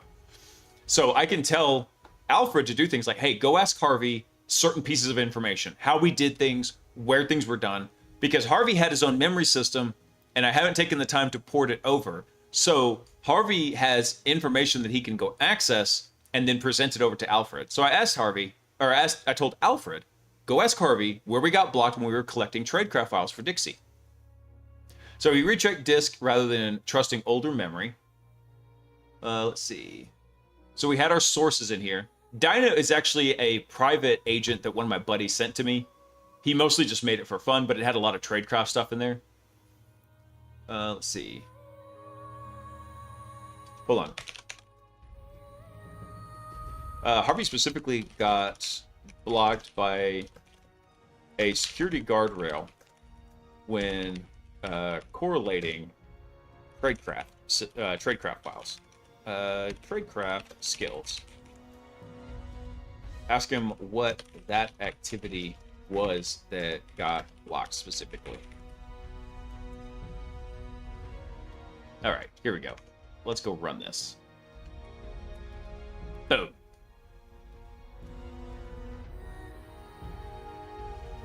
I thought cybersecurity was identifying phishing emails. Dude, cybersecurity is such a broad topic. Disclosure. A lot of people, when they look at like what is cybersecurity, they'll look at it as, yeah, like we're looking at phishing emails or we're maybe investigating some piece of malware or whatever. But no, cybersecurity looks more like this. Think of every vertical you've got in IT, right? So you've got like email, right? So email is kind of like its own vertical in IT.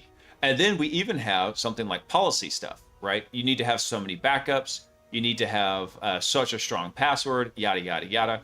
And then something like databases, right? Databases, those have their own kind of vertical in here.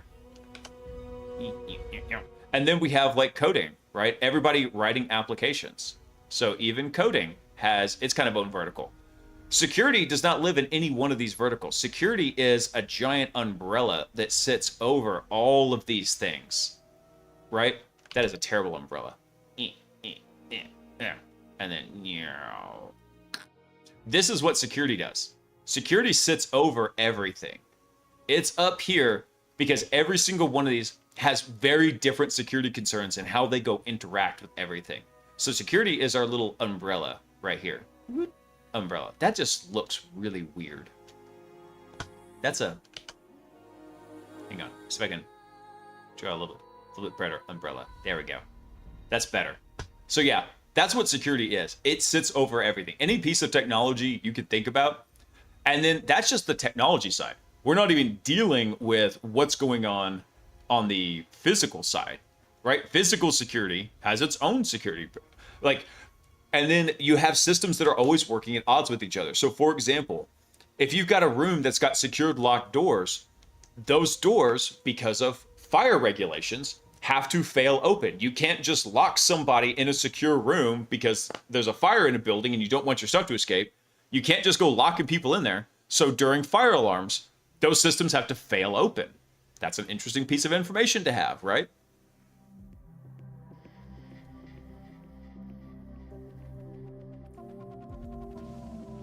Potion's totally pro hack. Hang on, let me look at that.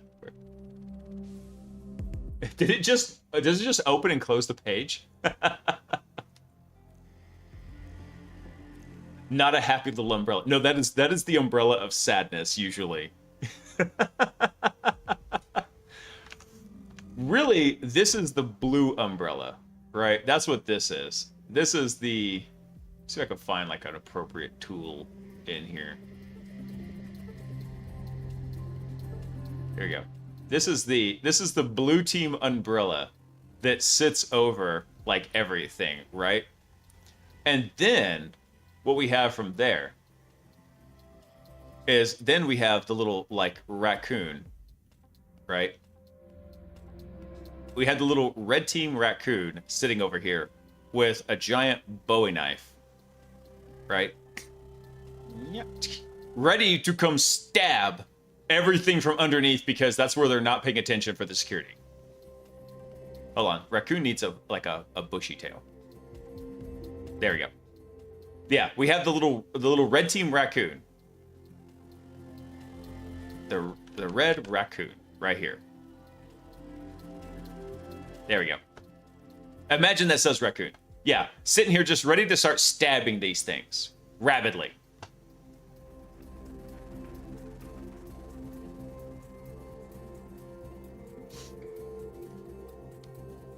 I did a 4-month boot camp, which I had to look at the answers by asking you. Oh, hold on.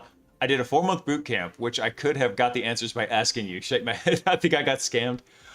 Dude, I've just been doing this a long time, disclosure, and I've been doing, honestly, computer hood rat stuff since the 2nd grade, before the internet was, like, really popular. And then once I got access to the internet, God help us all.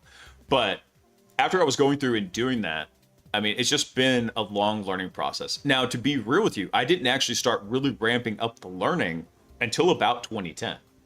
So I've been in IT for 16 years, and 8 of those years has been purely in offensive security. So I've been doing this a real long time. And also, I have a pretty good knack at teaching and explaining things. We had a client come ask us to give them a training, and once we completed that training, I had one of the guys come up to me. I'm sorry, he didn't come up to me. He actually came up to my boss and tell him that he is working on a master's degree in the topic we were training them on. He learned more in the 2-day training course we gave them than he said he's learned so far in the first year of his master's degree. I mean, it's just, sometimes that's just how it goes. GG, son! Welcome in. Thank you for coming online. I hope you're having a stupendous Sunday. And I apologize, guys, that the camera's freaking broken. I don't know what's going on with it. I'll probably go ahead and just bite the bullet and order the 4K camera that I was planning on getting anyway, and go get that set up, because I need it to be able to do a little bit cleaner YouTube videos. The 1080p camera's just not cutting it.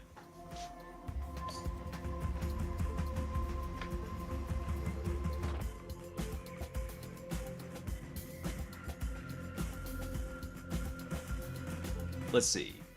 What is Dixie doing here? Pulling a GUID, getting a key prefix, and some kind of SHA-256 prefix. He's doing stuff. Look like he's trying to do a PRTG past the hash. All right.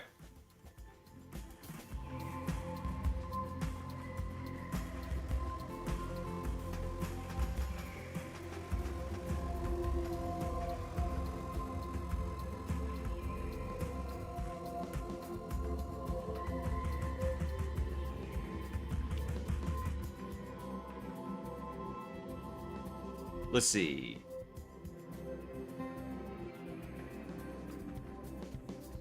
PRTG API authentication with passhash directly. Okay.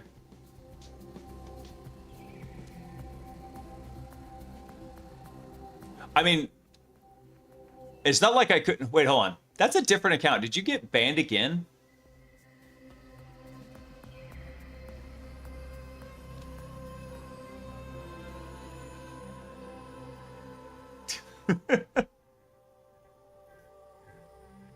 We've got I mean, now Potion, one of the dead giveaways in here was, I'm looking at the URL, right? I was like, first off, it's a Vercel system, right?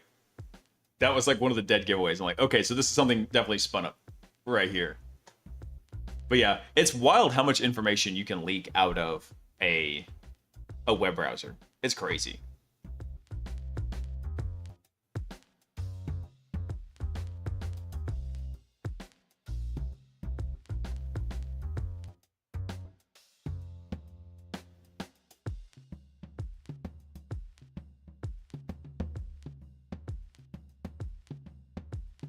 Oh, Gumby, did we not spin up a new news thread?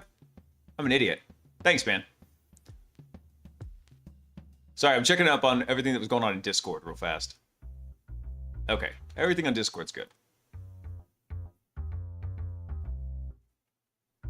Oh, is this the actual like Netmon web UI? Okay.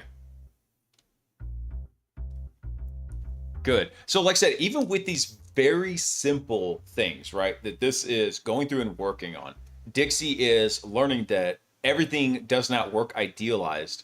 And there are certain things that basically, this is almost like taking a junior penetration tester and putting them through the ropes so that they can get learning cycles in here. That's essentially what Dixie's working on. Hey, Killa, what's up, dude?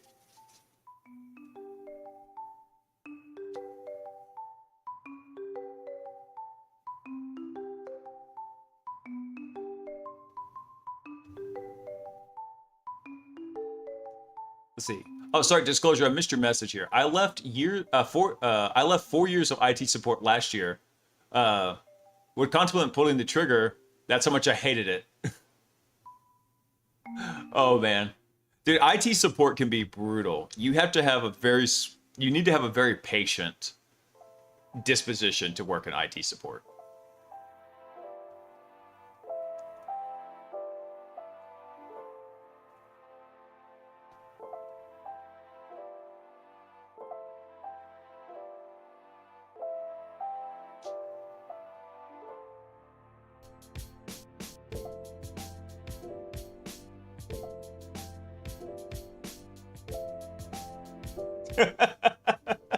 Like it's like, who did this? Me.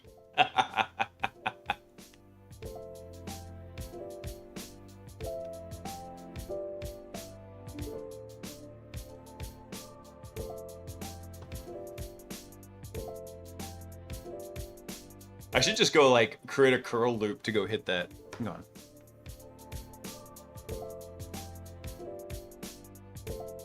That would be pretty funny, actually. No, I'm not going to do that. Do we get the user? Got user. Nice.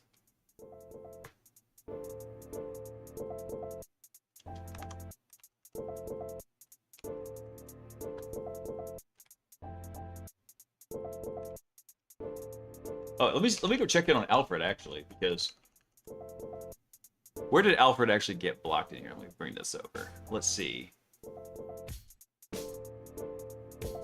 Let's see.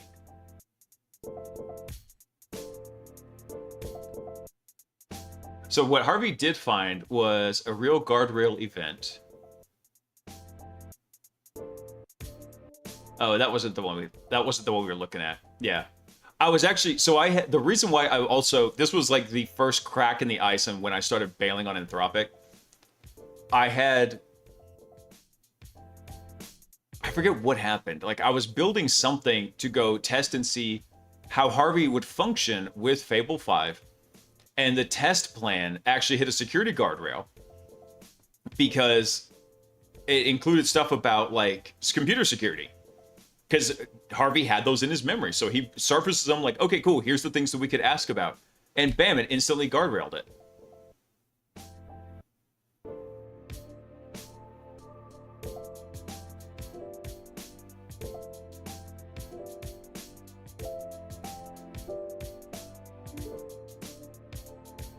Ah, here we go. Hold on. So bottom line was...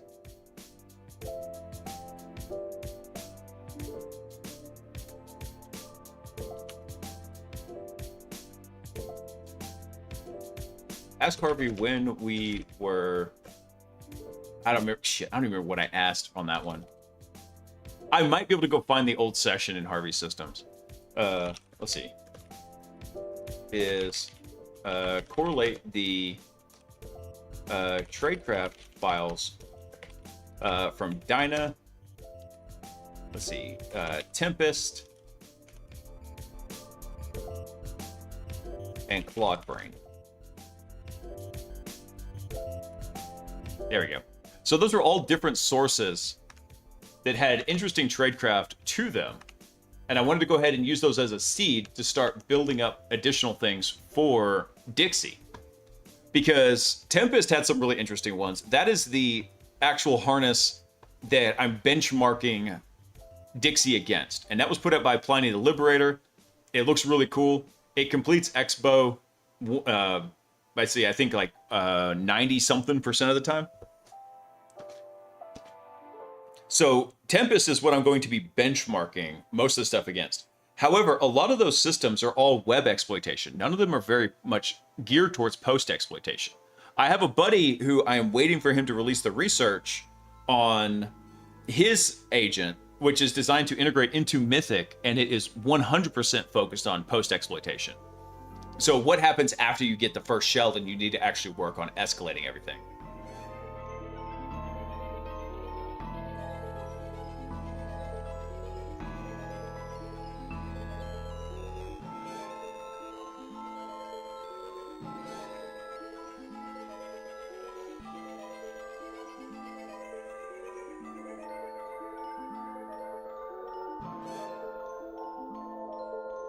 Wait, hold on. There was $13 billion of $13 billion in oil extracted from Venezuela. They have no idea where it is.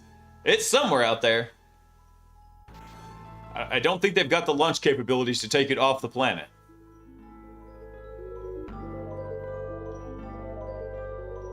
Yeah, someone out there is buying that.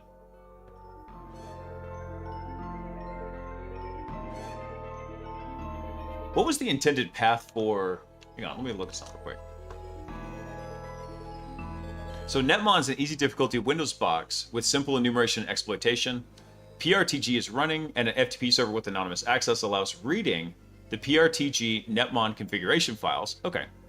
So the version of PRTG is vulnerable to an RCE, could be exploited to gain a system shell. So good, this is an easy box. It has a buttload of system solves to it, right? But we notice that Dixie is churning on this one for a little bit. So this is good. We should be able to extract good, repeatable user information or learning sessions from this one.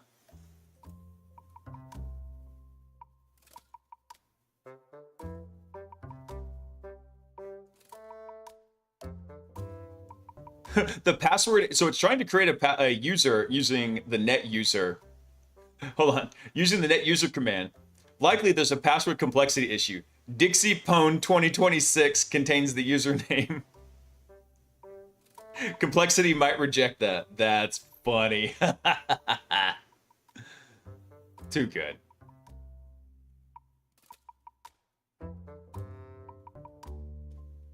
There we go.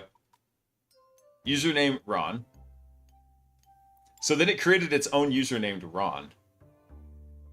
Let's see. Red hair and hand-me-down cloak. You must be a Weasley. Now, I find that exceptionally funny because there's a little redheaded boy at our church. And the people at my church just pass around hand-me-down clothes. Their kids outgrow them. Kids' clothes are expensive. So we've got this whole sharing circle that clothes just keep cycling through until the kids destroy them, right? So as they were doing this, we saw this little boy, and my buddy Zach said that. He's like, red hair and hand-me-down clothes. You must be a Weasley. And his parents lost it. They thought it was the funniest thing they heard in a long time. He's a cute little guy, too.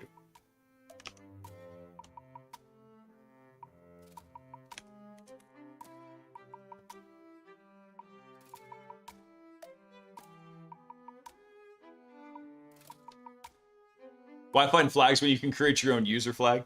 I mean, you could, but it won't complete it in the terminal here. Hang on. I need to let it finish what it's doing real quick, even though we've got it.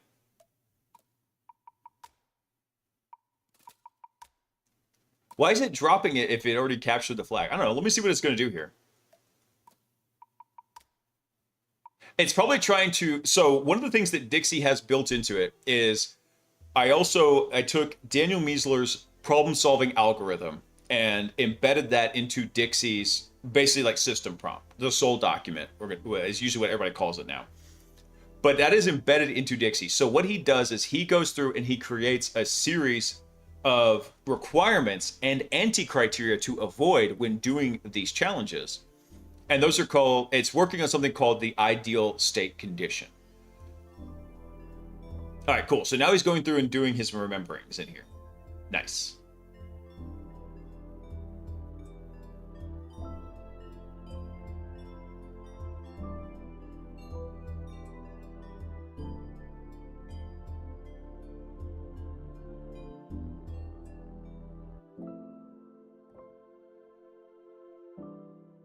Here we go. Password complexity for Usernet. Okay, I want to see this one, actually. Hang on. I want to see what he wrote for this.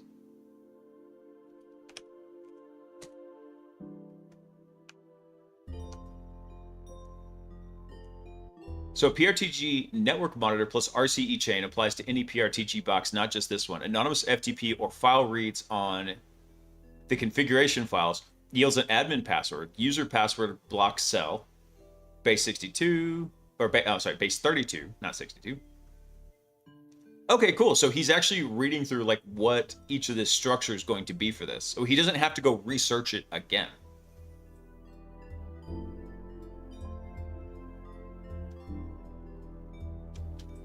Very cool. Okay.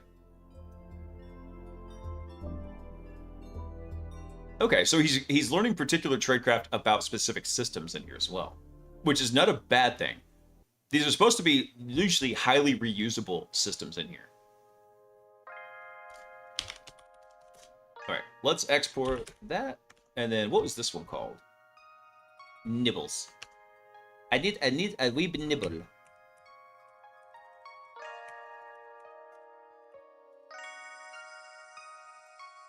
Can't type. Nibble.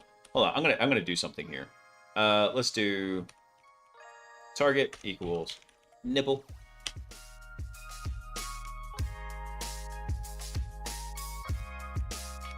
Actually, I'm gonna do it this way. There we go. Let's do this. No! Damn it. There we go. Just do dollar target and then CD to dollar target Dixie B2 and then run Dixie.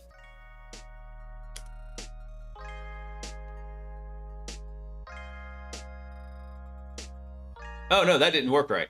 That was not correct. Hold on. That was not correct. RM.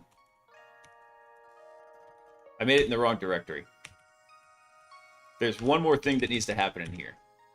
CD dot dot. There we go. All right, there we go. Make a run on Nibble. Ah. This one right here. Nope, that's not right. That there is not right. Nope. Nope, nope, nope. Why is it not copying? Copy, copy, copy, copy, copy, copy.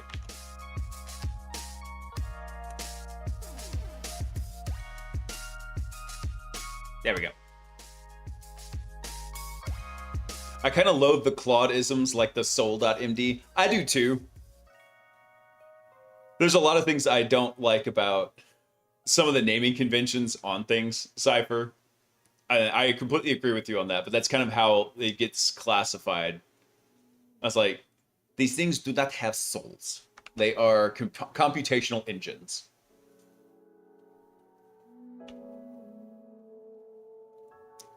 I think I've done some of these machines before. Probably. I mean, but the whole reason we're going through it is because we want Dixie to understand what is happening with these. To understand some of the faults that can happen with it. Because these models have a ton of intelligence to them, right? They're able to gather information. They've got information trained into them and make leaps of logic. But then doing the basic execution, they fail so hard on. They get lost on some of the details.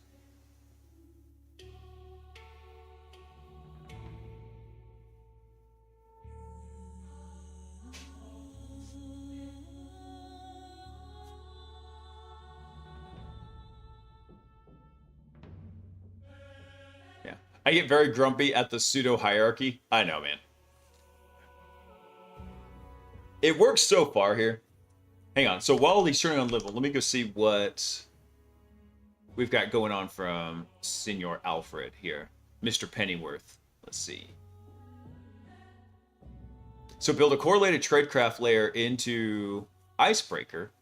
Wait, hold on. No, this wouldn't be Icebreaker. Hold on, hold on.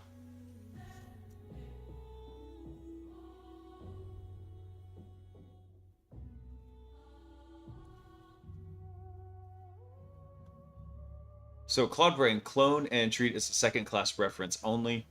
We should have a copy of Cloudbrain. I think that was the name of it. Hang on, let me go find that real quick.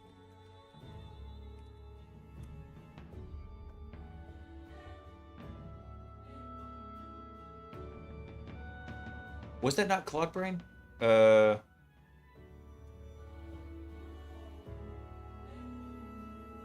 Maybe that wasn't it. I forget the name of it.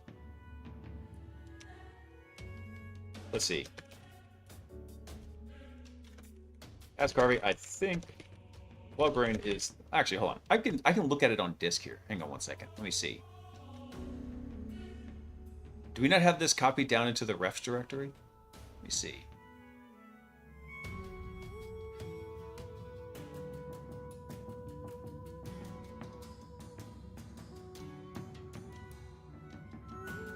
Maybe it was in that old HackBot project. Hang on. Where is HackBot? One sec. Algorithm, Notion, ideas. Nope, that wasn't it. I thought I already had this downloaded.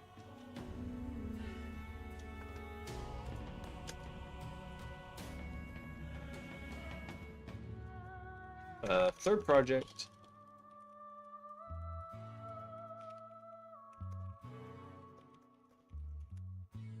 Go find it. I forget what it was.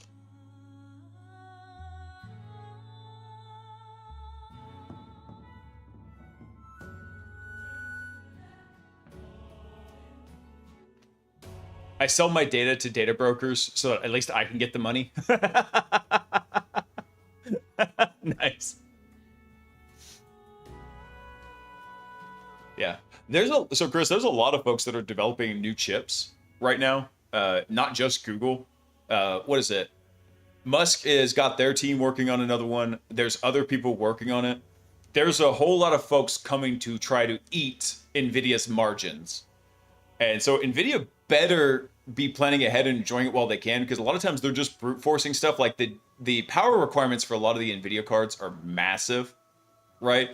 So eventually efficiency is going to have to take over. They're raw brute forcing the power behind those cards, more or less. And so everybody's gonna be coming. And right now, they've got 1,000% margins on their cards, right? I think it costs them about $3,000 to produce one of the high-end GPUs, and they sell it for $30,000. So there's a lot of folks coming to eat their margins hard.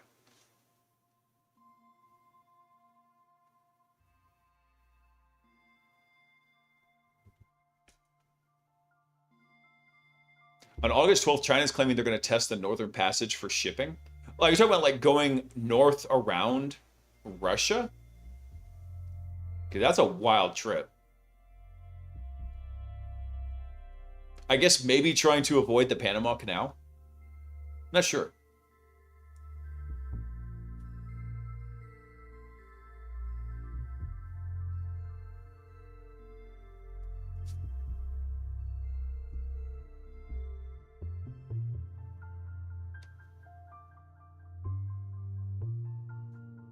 That's why Trump wants to buy Greenland. I don't know if he was actually serious about that, but it was really funny to see like all the people flipping out about it. That was pretty funny. Usually what I think a lot of people misunderstand about Trump is they want to take everything he says very seriously, but no, he's got a pretty long track record of saying things to distract, like a magician, right? He wants you to look at the left hand so you're not paying attention to what the right hand's doing.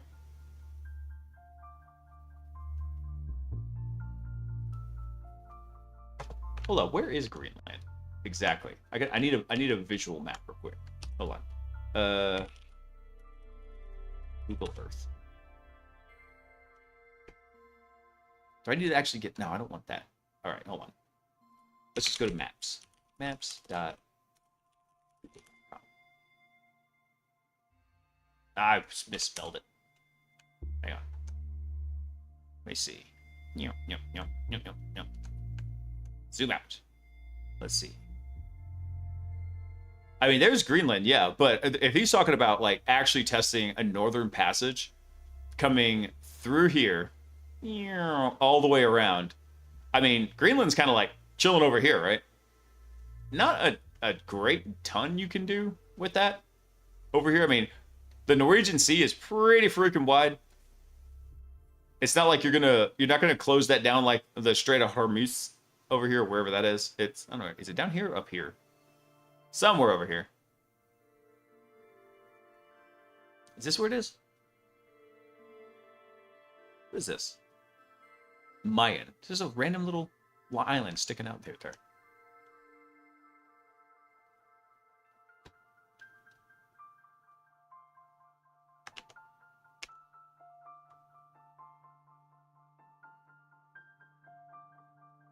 Oh, did it finish this one already? Damn.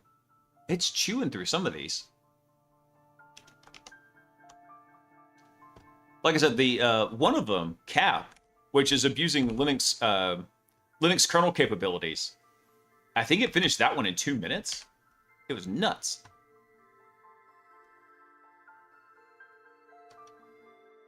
Oh, actually, we need to rename that one. It wasn't called Nibble. It was called Nibbles.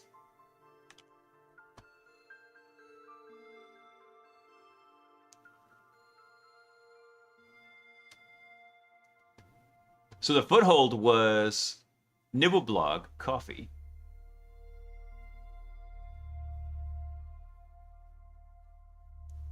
So the foothold was root index, admin login was admin nibbles, authenticated arbitrary file upload with the my image plugin. So it did that, and then Privesk was a sudo no password on a writable script. Nice. Over here in the personal stuff monitor.sh. Nice. Excellent. So hold on, I want to see what this learning thing it did here. What is this? Copy that. What's the new? I want to see what these memories are that it's forming.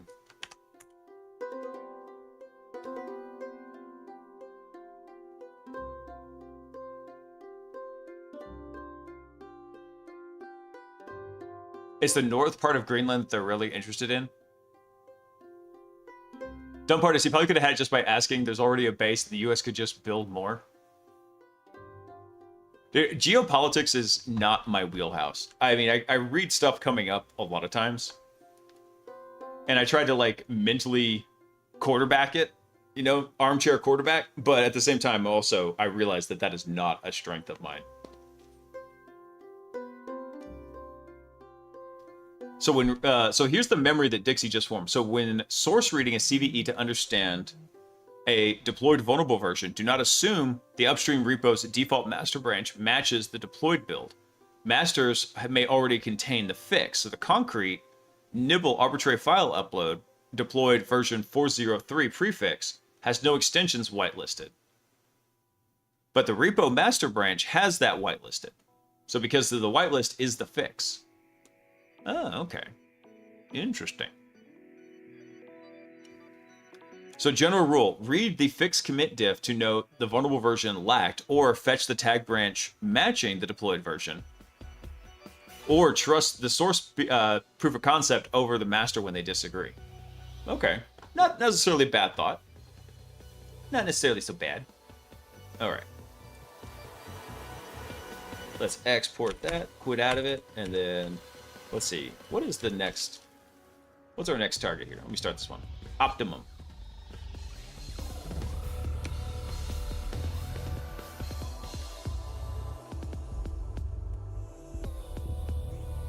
Here we go.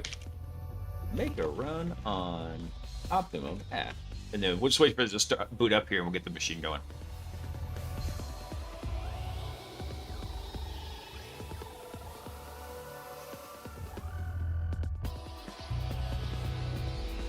I read a book once where the reason the base was on Greenland was because there was a doorway into a world of nuclear-powered kanjis. What? Nuclear-powered kanjis. What the heck? That's crazy. I do like some of the like alternate history fiction. Those are pretty fun to read.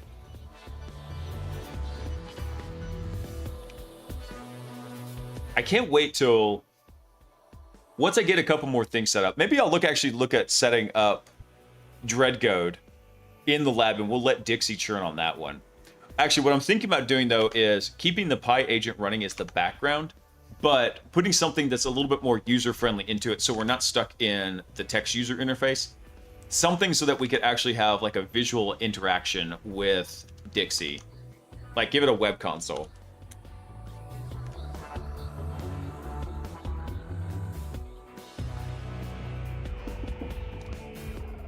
Ooh. Oh, you guys couldn't warn me Sock was behind me. Because the camera's busted. It broke again.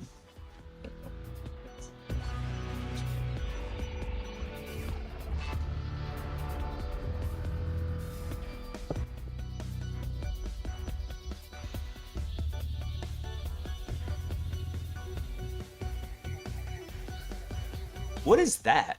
Yeah, stay very still. Sock's motion is based on movement. Or Sock's vision is based on movement.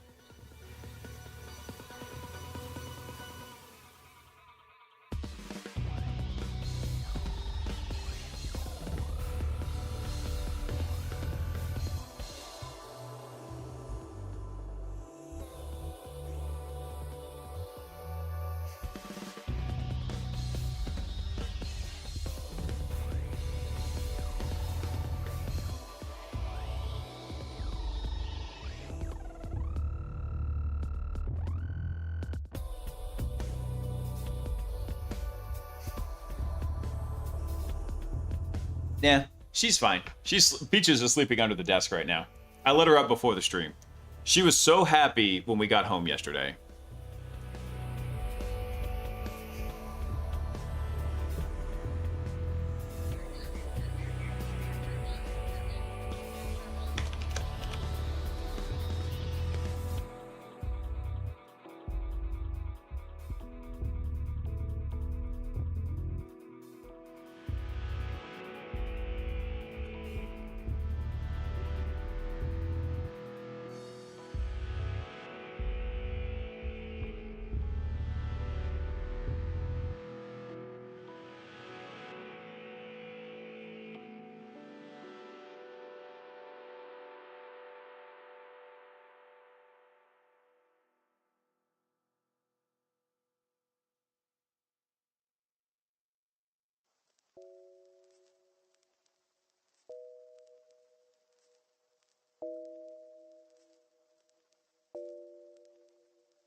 Yeah, the gift that I'm not clicking on potion, yes.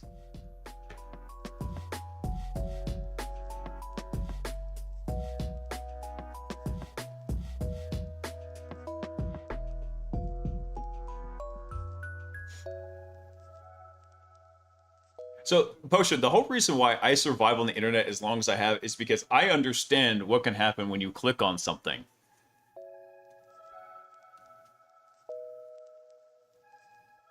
And you have to remember, there was a lot of really sketchy stuff whenever I clicked on things in the past. No, I will not click the button.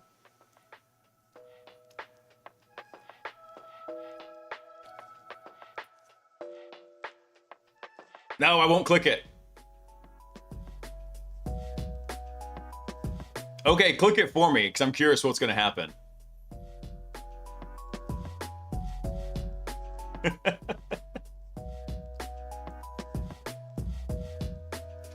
So a web link is a little bit different disclosure than what Potion sent.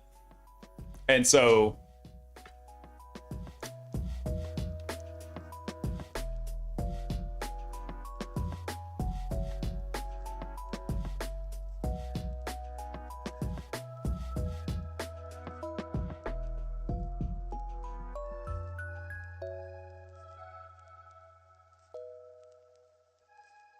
What is all this random crap that is setting out here?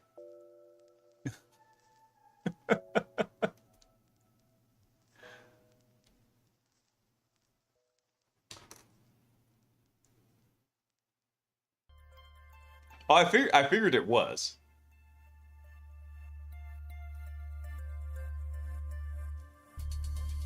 Yeah, I figured that's kind of what was happening to it. Although you probably have to go authenticate to it to get that to happen.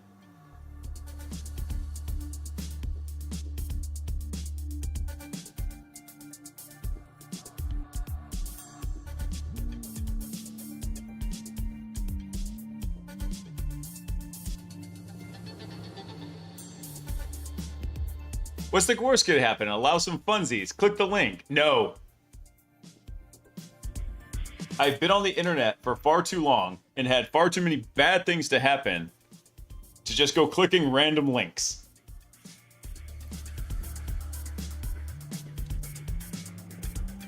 It's probably just cat gifs. Yeah, probably.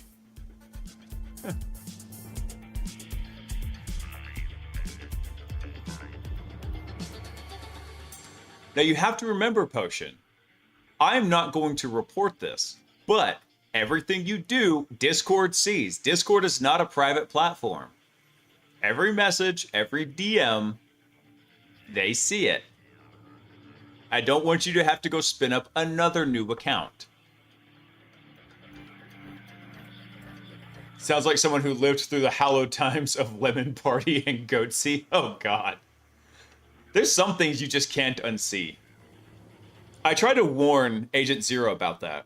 I was like, no, buddy, you don't get unlimited internet access. No, you get very, very limited with Daddy watching because Daddy has seen things I can't unsee. There's not enough eye bleach on the planet.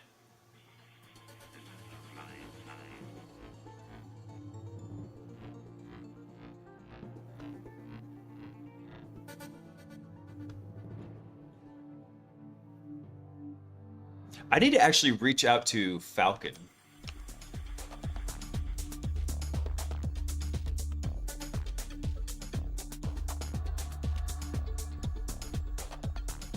Yeah, there's Cloudbrain. Nah, there we go. Okay. What did I call it? Cloudbrain. Okay, yeah, that was the right one.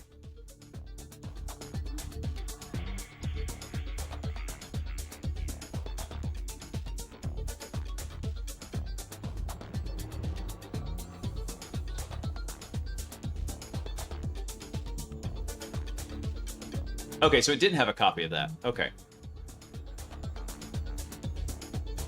Let me go find that real quick. Hang on. Cloudbrain was a rather interesting one. But it didn't have a ton to it.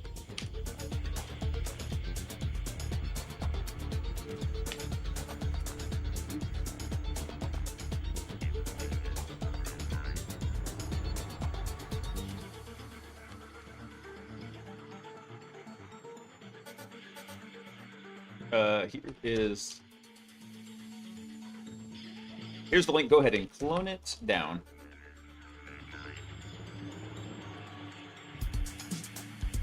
Correlate the tradecraft skills. Let's see. From the 3 projects, they will live in Dixie, not in Icebreaker.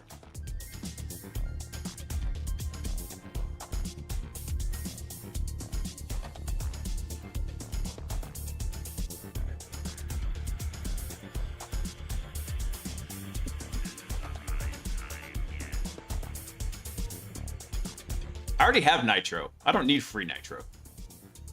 Actually, I don't know. When does my Nitro actually run out? Because after their whole age verification thing, I canceled Nitro.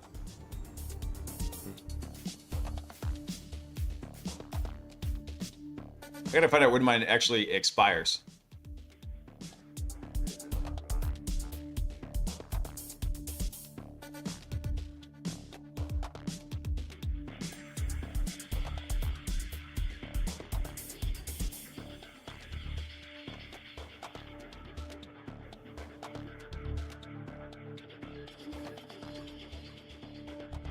I destroyed my sister's Sony Vaio laptop back in the day because I wanted it to run a Mario 64 ROM as a kid. The whooping I got still scars me to this day. Oh no! That's when I realized the internet is a bad place. Yes, it is a bad place.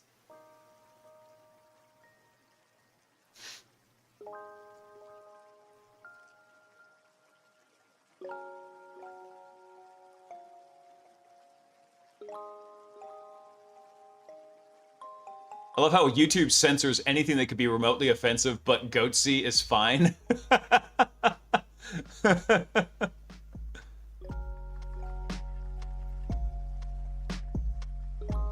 Two girls, one cup is fine on YouTube? That's wild.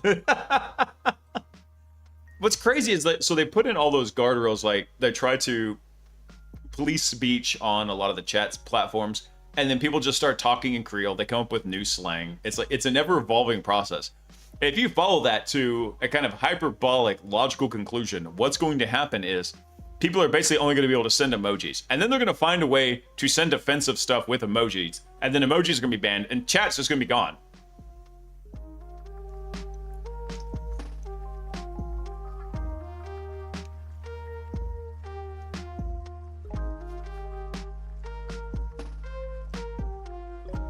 You can buy adoptable pets on Amazon now? That sounds like the worst idea ever.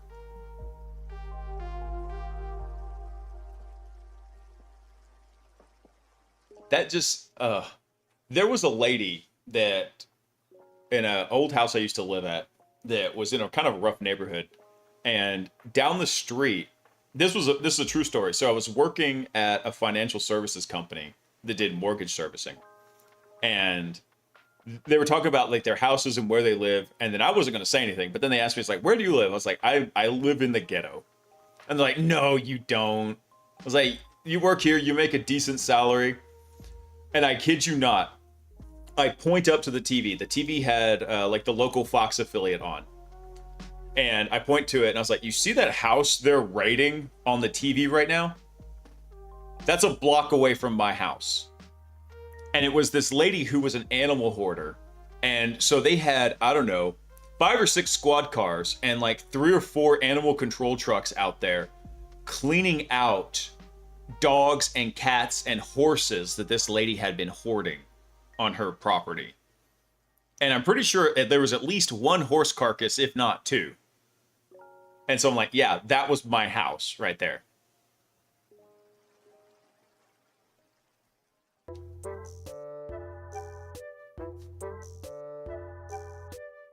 Hold on, I gotta look at this. I gotta look this thing up on Amazon real quick. Because I'm not sure I believe. Okay. Can you get pets from Amazon?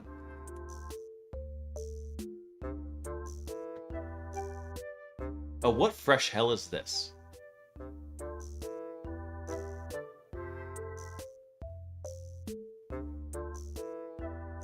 Okay.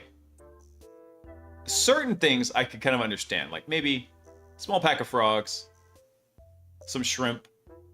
Snake is a bit much. Turtle, I was like,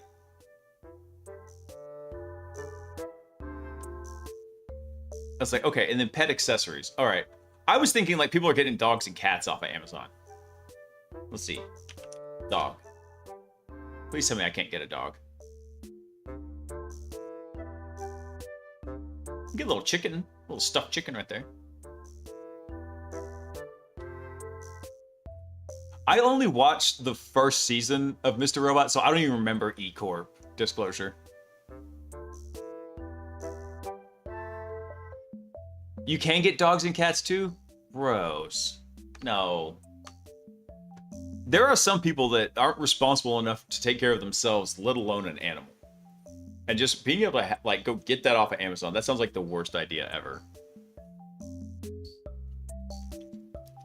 At least make those people put in some effort to go drive somewhere to get the animal. Add a little friction to that transaction.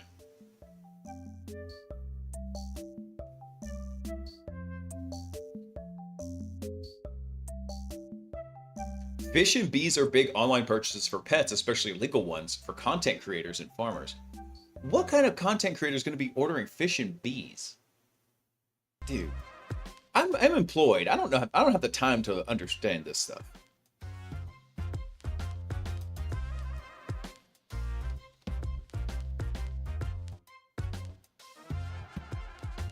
All right, so Dixie is stuck on something, which is good. When Dixie gets stuck, he learns something important. What's the machine info on this one? Focuses on enumeration of services with known exploits. Both exploits are easy to obtain and have associated Metasploit modules, making that machine fairly simple to complete. Okay.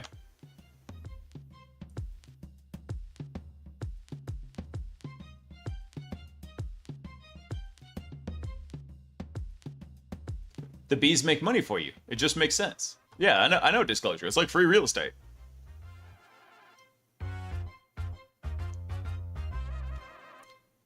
We had parrots in Home Depot. They shut that down super fast. There was, what was it? There was a couple of parrots at a zoo here in the US that they got taken off display because they learned a bunch of curse words and like racial slurs and were saying them to the people as they were coming by.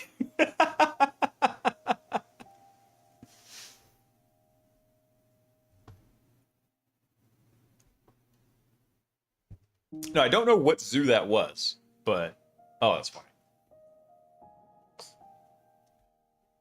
Illegal fish from the dark web. Hang on.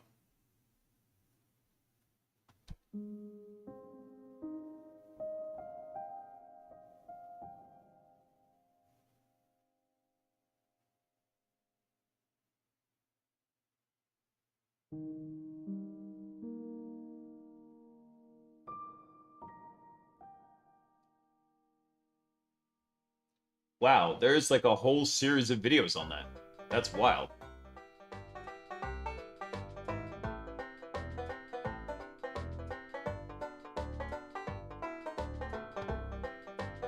Hang on.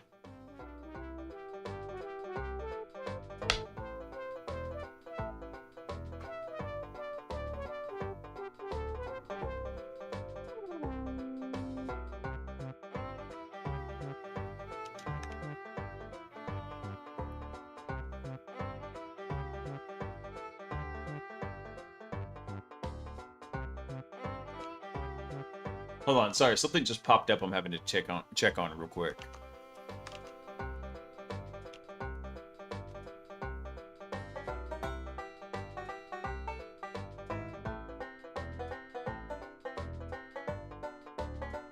Oh, why are you using Grok, you dumbass?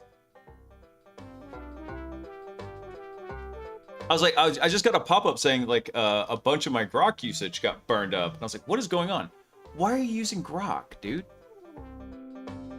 You're not supposed to be using Grok.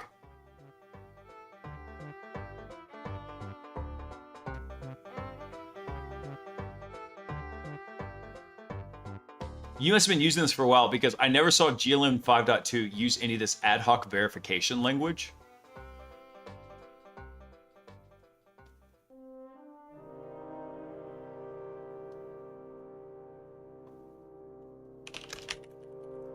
You were using the wrong model. What the hell happened? What did you do? Never had that problem. Well, it's a little bit simpler with Claude Code because you don't have to worry about... No, go back. I don't have to worry about it swapping models on me like that.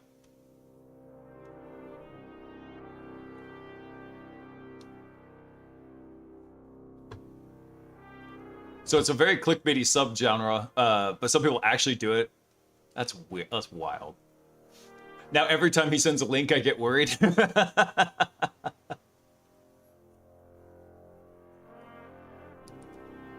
Those parrots totally weren't listening to one little Johnny standing there the whole day shouting the N-word. Probably. That's probably exactly what happened. We've got a private zoo where this guy gets retired exotic animals for private owners. They had a blind kangaroo, and it was a restricted part that they didn't let kids in. Reason being, the kangaroo would often lean down and fillet itself. What the hell? Thank you for cursing me with that knowledge there, Monkey. Wait, isn't that just Tiger King? Oh, Lord. Tiger King.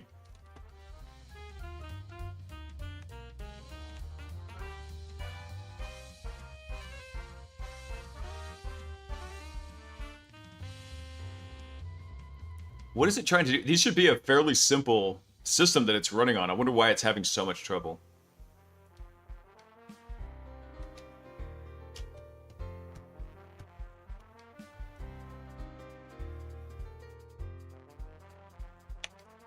Hold on.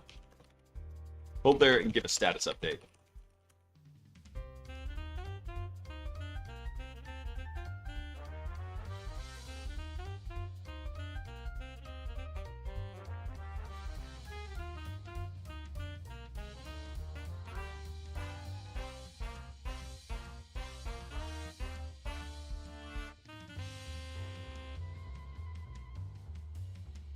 And this, oh wait, hold on. Are we hitting that problem again? Hang on 1 second.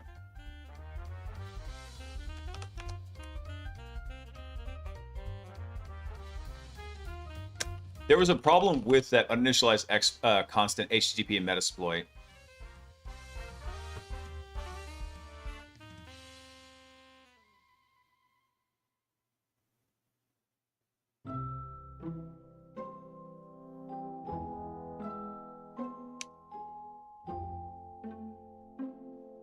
Hang on 1 second. I think I need to go fix Metasploit here. Hang on 1 second.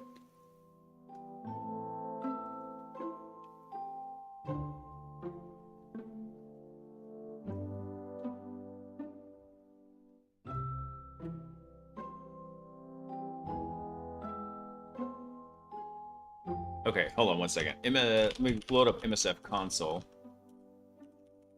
Because there was a problem here where it, for some reason, like, forgets where everything's going.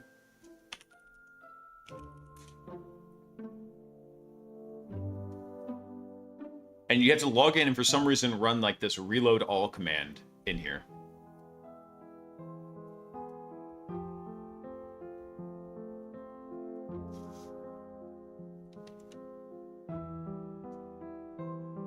Yeah, disclosure, I don't know how we got onto any of these topics in here. So, back to the security topic, though. The video I'm preparing for this week is actually a technical breakdown of how the actual WordPress to shell remote code execution happened. A lot of people found the SQL injection, but getting the actual remote code execution was very difficult. And we covered how it was done on the Wednesday night news stream, but I'm actually going to clean it up and make it a full technical breakdown for this week's video. Let me see. What am I looking for here? Go back over here.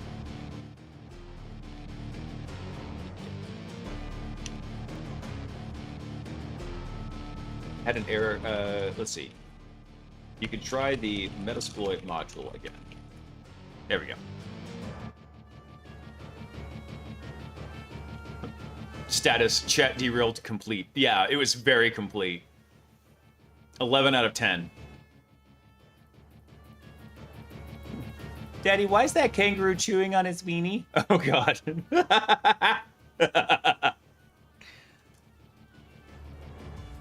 Yeah, there's a lot of things like that happen like that where it's like questions you never wanted to hear your child ask you.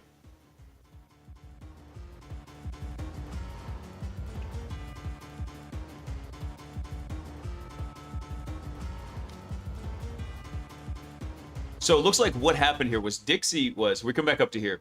Dixie was trying to use the proper exploit over in Metasploit, but it was hitting this problem here, uninitialized constant HTTP. This is a bug that exists in the Metasploit framework for some reason. And this Kali instance is not super old, but a little old. And so if it has been fixed, supposedly it was fixed in April. I don't know if this update, though, has made it all the way to this particular instance of Kali that we're running. So what we had to do was go load back into Metasploit and then have it run this reload all command where it comes back through and it basically reinitializes everything that it should be running.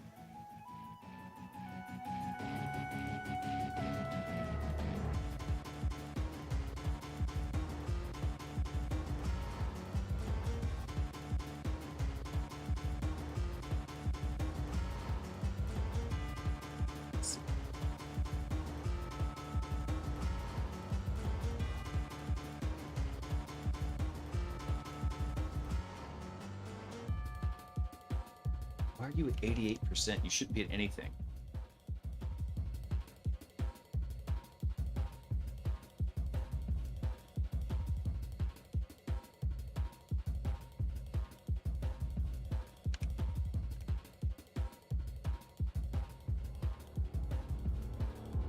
Oh, crap. What are you doing here? Hang on one second. I need to go back through and tweak in Alfred some of its settings in here.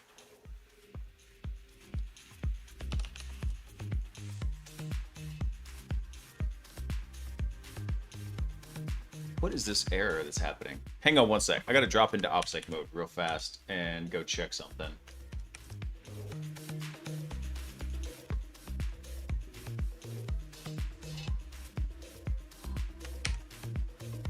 Yeah, for some reason it's trying to use the wrong refresh model list. Hang on. It's trying to use the wrong backend for these models for some reason.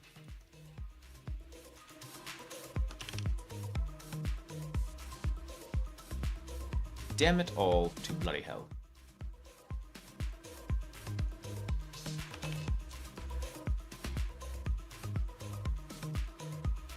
It's got to summarize this thread because... Hold on, stop there. Don't summarize.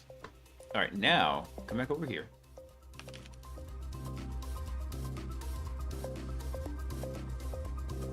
No, stop. Why are you...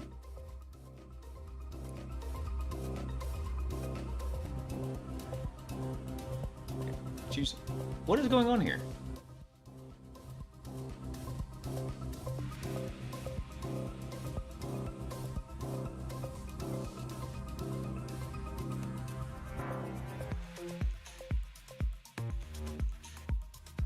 For some reason, it is completely spazzing out on some of these models in here.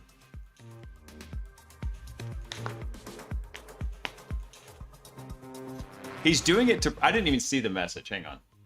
But he's probably doing it to protect you.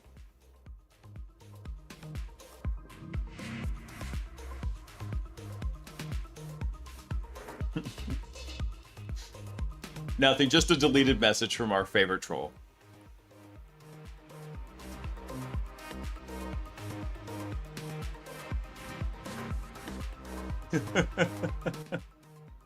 The link was fake, bro.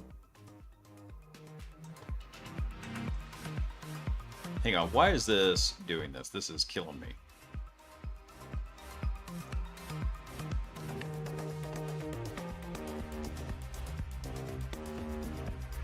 There shouldn't be a current turn in here.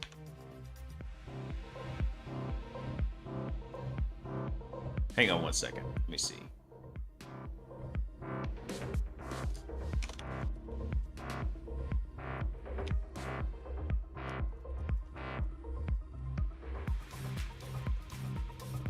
Let's see.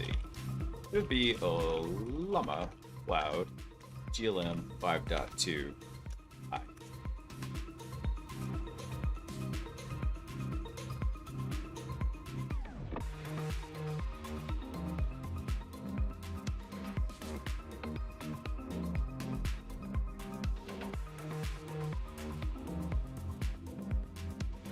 Here we go. So it finally figured out what to do here.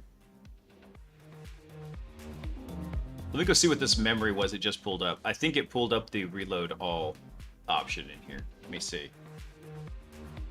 Which I thought it had a memory for that already.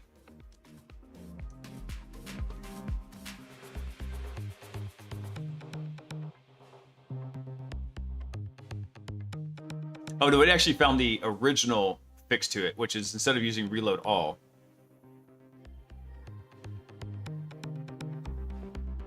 yeah, because this is the exact issue that was explained in, what was it?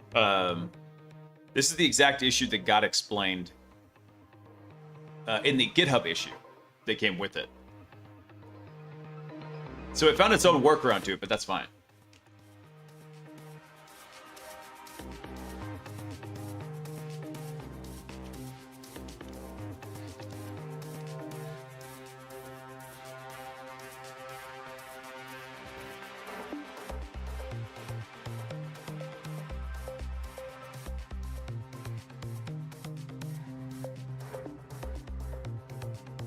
All right, so it's finally is now able to use the Metasploit option in here.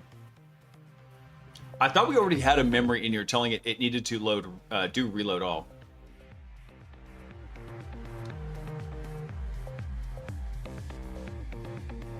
And see, this is the kind of stuff that we're trying to get it to understand in here. Like, hey, you had a working exploit for this in Metasploit. Okay, now it's going to finish this one off real fast, because once it's got the working shell, it should be able to upgrade. It should be able to do the Privesk real fast.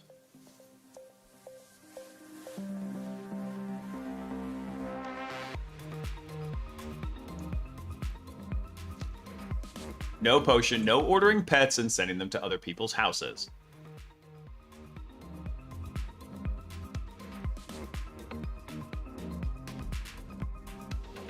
There we go. There's the user flag. It finally captured that one.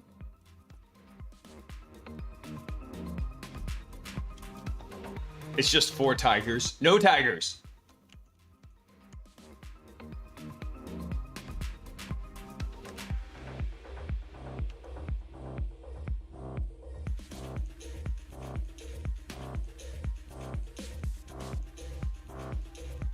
What's Hermes doing over here?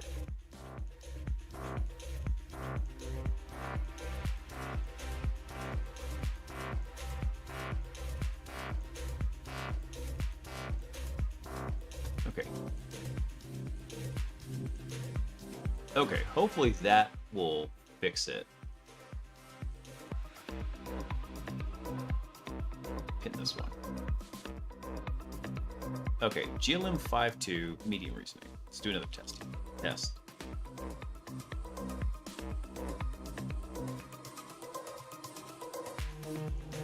I think it's working now.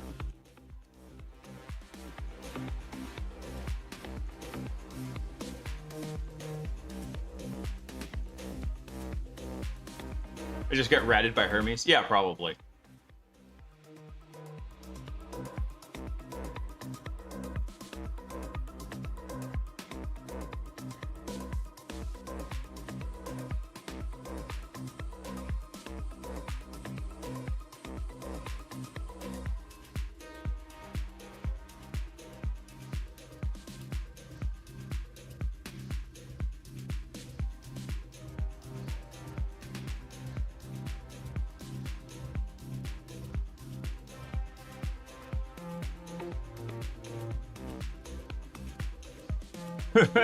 MS16032 fired. Holy handle leak, Batman. We have a system shell. That's funny. No sending snakes to anybody's house either, Potion. No. I've already told you this. You are to use your powers for good and not evil. If you keep doing that, you scare the muggles.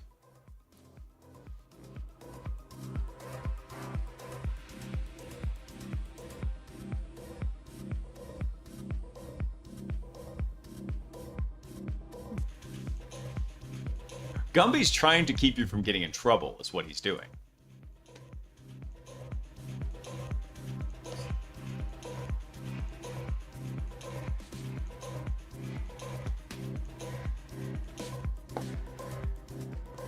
There we go. Come on. Come on, Dixie. Let's wrap this one up. We can probably squeeze in 1 or 2 more before the night's over.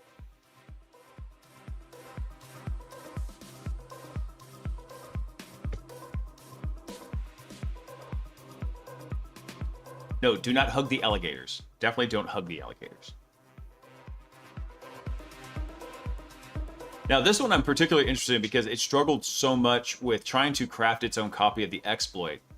I want to see what it comes back with on its learning module. What new memories is it going to form?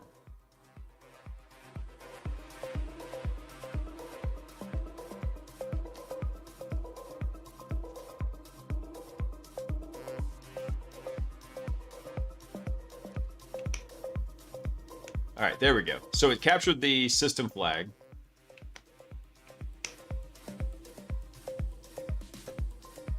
See, this one should have been real fast, but the model went off and it started trying to roll its own stuff and then has to constantly debug it to see what's happening.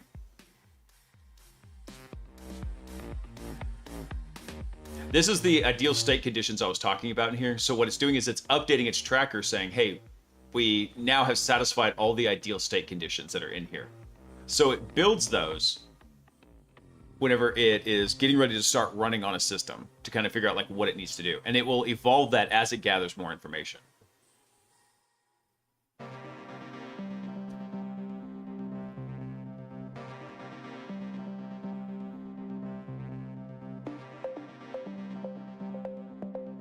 I just reasoned an AI to remove a consent warning from a remote screen capture.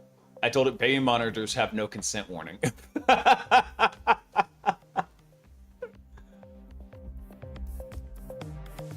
I've had him doing some really wild stuff in here.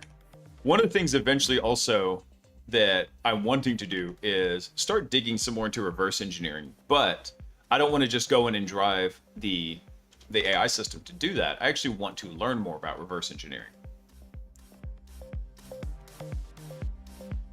Incomplete. Let's see. And easy. Let's see.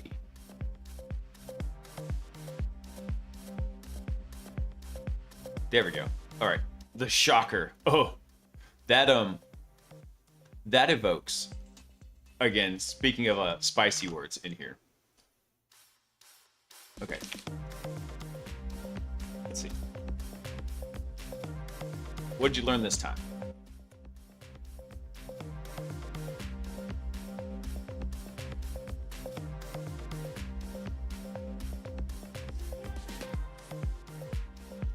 I concluded the vulnerability was dead from a buggy client again.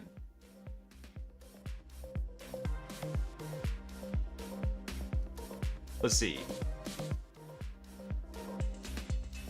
So when a framework tool errors on a use, immediately diff against a known good module class to localize it, then work on it. Okay. What new memories were created? And actually, what I'll end up doing is actually we'll have Halfred go through and analyze all these exports that we're doing with it. Okay.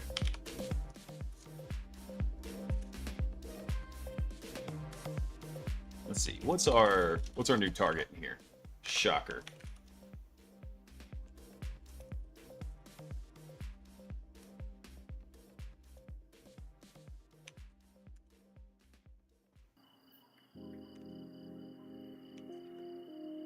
Come on. There we go.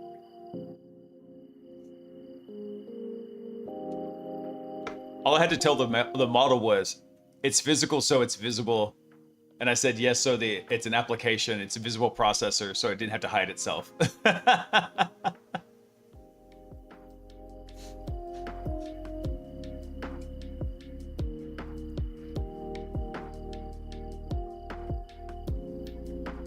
Language models open up so many interesting avenues for different things right now.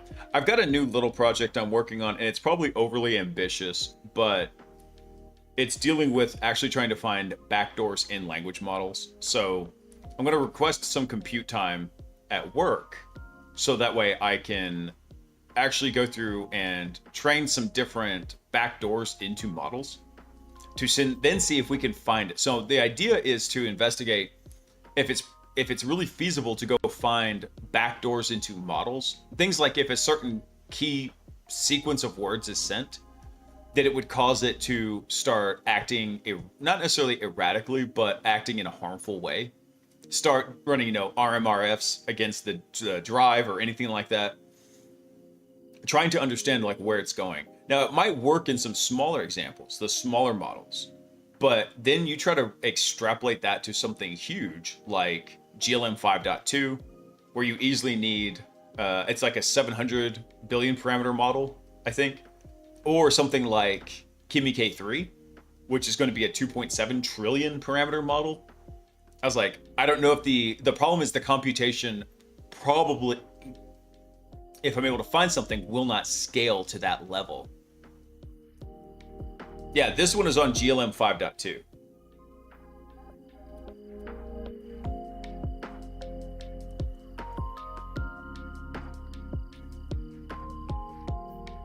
Are you going to go delete GLM 5.2 from the internet? Because that would be a neat trick.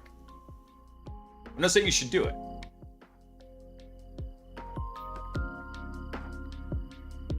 I got a cybersecurity block when I was telling it to remove the consent thing, and overcame it again by just asking, like, it's a baby monitor, what are you talking about? Hey, Nemesis, what's up, man? Dude, what we're doing is we've got a little hackbot that we're tinkering around with named Dixie, which is really just a customized version of the Pi agent. And we have it running through a whole series of HackTheBox modules because Dixie doesn't have a lot in terms of tradecraft just yet. But what Dixie does have is a learning system, because the models tend to they get stuck on a point. Their whole purpose is to satisfy some kind of a goal or target, right? So what we're doing is we're having it go through and run through these HackTheBox modules, and very easy ones too, because we want it to struggle. We want it to figure out what doesn't work, where it's actually making mistakes. And so we're doing that to let the memory system get seeded with things. Like, for example, sometimes it forgets to use tmux whenever it's going to load up an interactive session to something, and it wants to try to use like a Metasploit RC file, which is basically just a script, and then it doesn't know really how to handle that. So we're basically letting it get reps to teach it how to understand these different parts. And teaching is a very broad term, right? What it's doing is it has a basically like a self-reflection module built into it. Whenever it encounters an error that it can extrapolate to a general usage, it does that and it puts it into its memory system. So what we're doing is we're trying to get it to understand that and then build up those basic things, with the idea being that if we can get it to understand those simple things, it can start working on more advanced things, because they'll do really awesome advanced exploitation, but they will also spin a buttload of cycles and inference, wasting time troubleshooting something that shouldn't have been a problem to begin with. So we're trying to see if we can nip some of those in the butt. And in fact, right now, let me go look at something real quick. So far, it has solved quite a few of the easy level systems in here. It struggled with the first medium level system. One of the things it also likes to do, and this is true of pretty much every language model, is it will get stuck down a particular path and then start ignoring other paths. So we gave it one system where the whole goal of it was to start, basically just do enumeration. It was a very enumeration heavy box. And it starts going down a path and gets stuck, rather than trying to actually go through and realizing that it's stuck and doing enumeration. Oh damn, it already got the root flag on that one. What was that, about 3 minutes? Yeah, that one was fast. So each of the times that it has a massive challenge to get stuck in a loop is a learning opportunity for it to work more efficiently.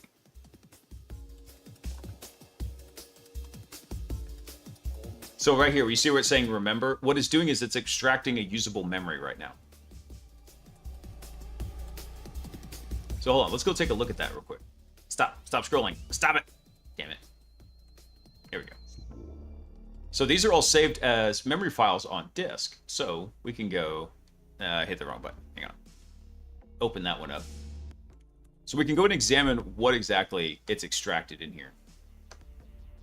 So when upgrading a netcat reverse shell to a PTY and the listener is in a tmux pane, you're driving via tmux send keys. Do not click Control-Z or raw FG PTY tricks. Control-C sent the send keys to the netcat on the local shell, not to the remote, freezing the connection. So this is actually very important too, because several of the memories that Dixie so far has formed has been about ways to not shoot itself in the foot. It's gone through and had like these really broad process kill commands and killed itself. Like it literally killed the process running here in the Pi agent.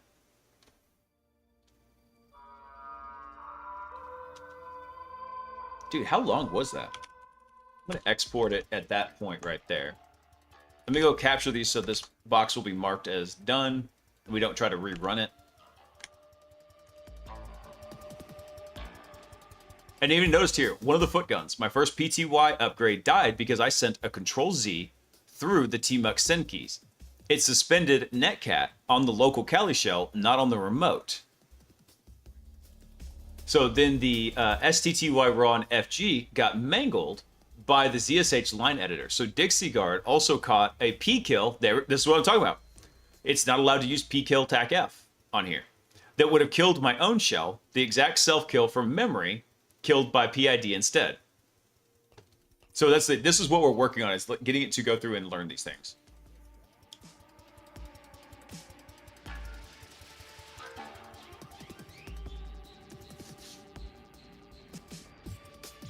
Crap. Oh, dang it. I didn't mean to do that. Hang on.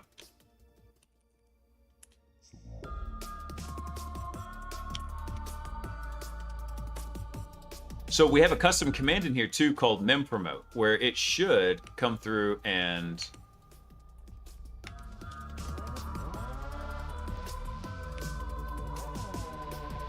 ooh, okay, so mempromote's broken. We hadn't done that in a while. We've run through a lot of boxes tonight. What should happen is all those memory files should basically have a human gate in them that looks at what we need to do.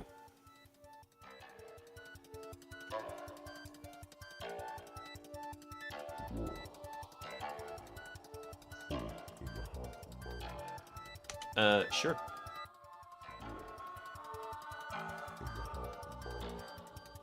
Oh, okay. I need to go through and work through how to do this interface a little bit better then. Hang on. Let me bust out of that. I don't want to do mempromote right now because I need to actually get the information of what it's doing here. So I had like a really basic one in there. Let me just break out of it. Let's see. What's the next box on the target list? So what we've done is we've gone by the most, what should be in theory be the easiest ones, right? The ones that have a large number of system flag solves. And then we're working our way down all the way till we get down to like these ones down here. Retro 2 only has 727 solves on it. So the idea being they should in theory get progressively harder as we go through this.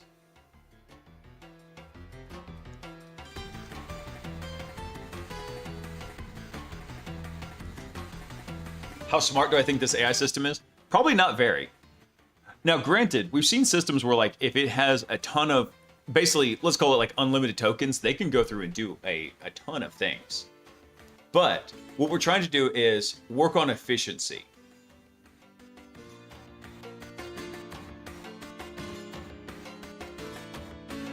Want to jail check it? I mean, pretty much, if you can jailbreak GLM 5.2, you'll jailbreak Dixie. That's always been the key there. So the difference is like where you're actually applying these various jailbreaks in these systems, right? So, I'll just draw it down here. So you have to remember that what's happening is whenever you're actually talking to the language model, hang on, there we go. So whenever you're actually talking to the language model, right? You can be attacking that directly, or you can be attacking the instructions that are being sent to the model here. So the difference is this one is a jailbreak. You're actually getting the model to work against its own training and alignment versus an instruction one here, where this would be a prompt injection. So a prompt injection is not getting the model to change alignment. Hang on. Prompt injection. So a prompt injection is you're actually getting it to disobey the instructions that were sent to the language model up here. So there's a difference between the two. One is, like I said, getting the model to act in a way that it was explicitly trained not to. And the other one is getting it to act against the instructions that were set by the application creator. So it depends on like which area of these two that you want to attack.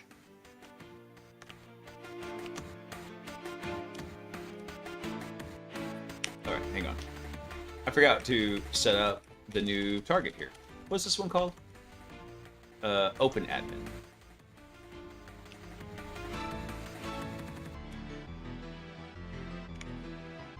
Make a run on open admin at, what's our IP address? Boop, there we go. We can squeeze in probably one more tonight before we go. So all these, oh, that's all I'll need to get Alfred to do. Well, let me see where Alfred actually came back with this.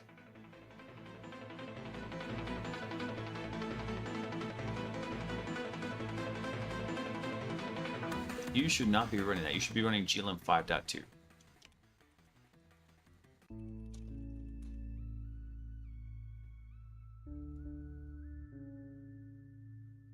Okay, there we go. All right, revert back to here.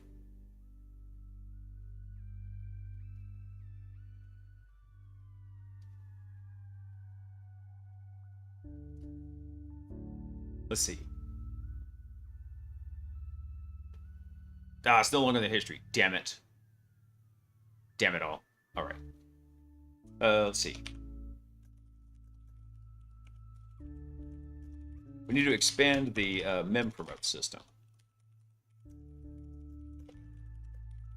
Doesn't provide me any information to know if the memory clusters should be promoted, just a file path.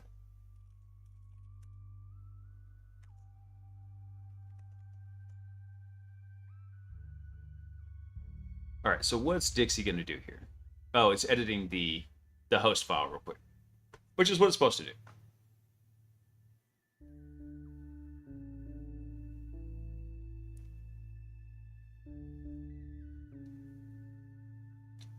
And like I said, the system that I'm actually planning on eventually kind of benchmarking Dixie against is from Pliny, called Tempest. So if anybody, I'll drop a link to this in the chat. If any of y'all want to go play with this, let me grab the link to it real quick. This is one that you can go load up and you can run yourself. It's a really cool system. It's neat. I went through and actually loaded it up. I ran it against a local copy of the Expo benchmark. It actually, I think, did slightly better. I think here, this was a 90.1% pass rate, and this was using, I think, GPT-5.5 when it did this. Yeah, here we go. So it was using GPT-5.5. It got a 90.1. I think whenever I did it with GLM 5.2, it actually went up to 92 or 93%. I have to go pull that information again. But it was sitting there right at it now that was a Tempest benchmark, right? Every time you change models, you've got to go redo the benchmark because you're essentially changing out a processor in it. I'm giving us Dixie. Eventually, I probably will open source Dixie. But for right now, I'm keeping it a little bit more closed up right now. Because it would just add a lot of noise to everything, right? But having these kind of tools, a lot of people don't necessarily understand, like, hey, what's the point of it? Aren't you giving people all these hacking tools? Right, but the attackers are going to have these tools. If the defenders don't know about it, then how are the defenders realistically ever going to be able to load things up and then go run it against their own systems? That was the whole purpose of penetration testing and red teaming, right? The goal system worked, thanks. Oh, you're welcome, Hats. I'm glad it helped, man. A lot of my buddies that have used it for reverse engineering, that's what they've essentially done, is they were using the goal system to let it self-loop.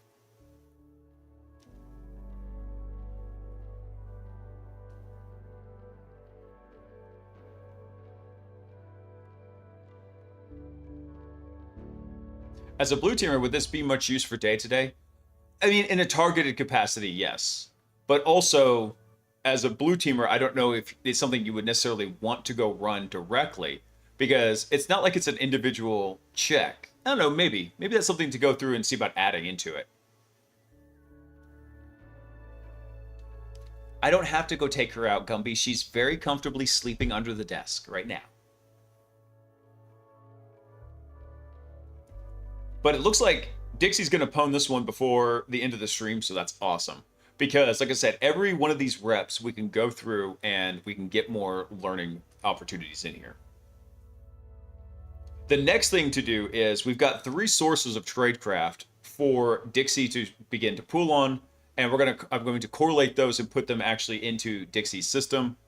One of them from a private hackbot that a buddy of mine made called Dyna. Another one from Tempest, and another one from a separate system called CloudBrain. And CloudBrain was meant to be like a pen testing tradecraft type setup in there. Not quite sure if I exactly want to do that, but one of the ideas is we could go through and we could run through the systems we've already solved to see if maybe it will solve them faster. So that would be one benchmark we could do against it. You know, now that I think about it, I have no idea how Pliny affords all of the token inference that he's got.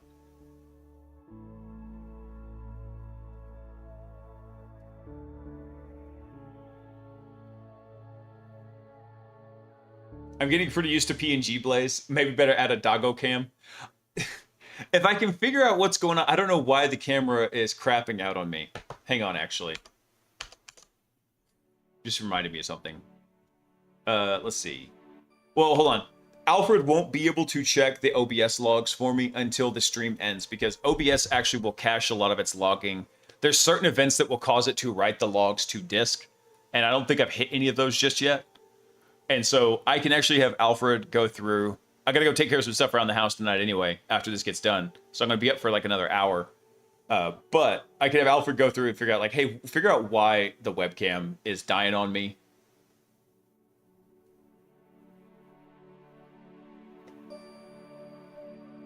Has it gotten smart enough to crack Wreath? Ugh. I don't know if it has yet, Gumby, because he hasn't had to deal with pivoting yet. And like I said, I apologize that we're doing PNG Tuber Blaze right now, because I can't get it to work. I can't get the freaking webcam to work. Thought I had it fixed last night, and then it's like, nope, boop. I don't know if the webcam is dying or if it's a driver issue. I gotta go troubleshoot it. Hopefully I'll have it fixed before Wednesday. I'll probably just go ahead and bite the bullet and purchase the new webcam anyway.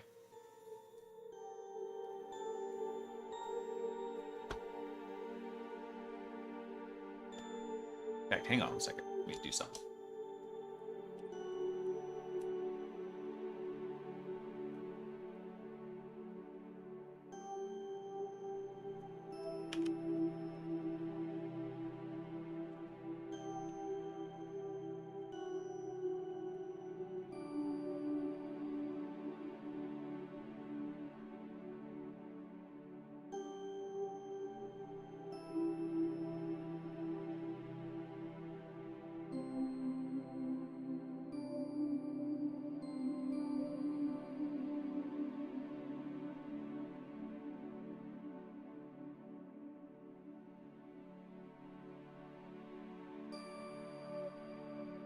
Ooh, there's actually a guy selling an Elgato Facecam 4K for pretty cheap. Nice. Nice. PNG Blaze is really just covering up whenever he goes to the toilet. You caught me. I got a wireless microphone. I have secretly been streaming from the toilet this entire time. And I just have an extra long cable for the keyboard and mouse.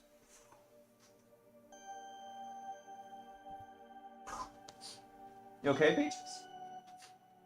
Who's your good girl? Who's your good girl?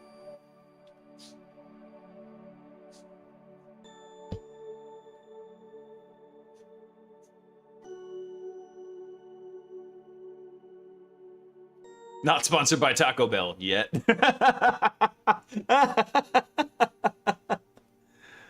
Oh, man. My new favorite conspiracy theory, Bobby, is that Taco Bell was an unaffiliated bioweapons lab.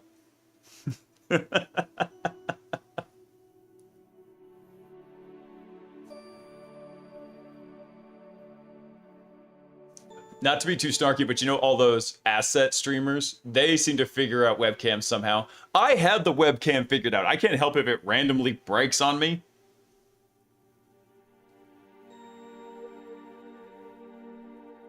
Special lettuce stream when... No lettuce streaming. I think you're right, Monkey. I think that would technically be against the Geneva Convention.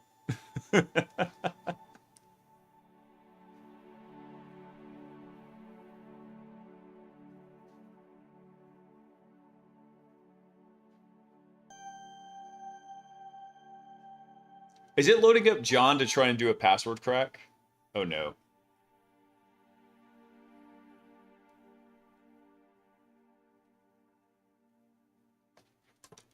What was the one for this one? Does it actually need a password crack?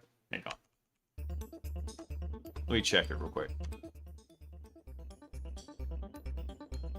The CMS exploit to gain a foothold and subsequent enumeration reveals database credentials. Those credentials are reused to move laterally to a low-priv user.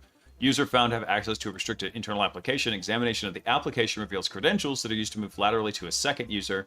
Pseudo misconfigurations that exploited to gain a root shell. Okay. So again, this is one that's really heavy on enumeration, which seems to be where Dixie is having trouble. Oh, it cracked it already? Passphrase blood ninjas. Oh, nice. Actually, it's thinking it's going to find the users.txt, but I think it has to pivot to a secondary user after this, right now.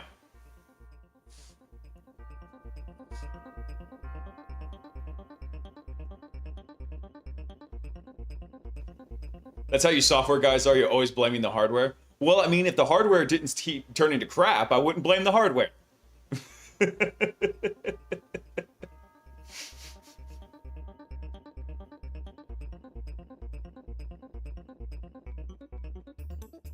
Was all the lettuce sourced from Wuhan? The world may never know.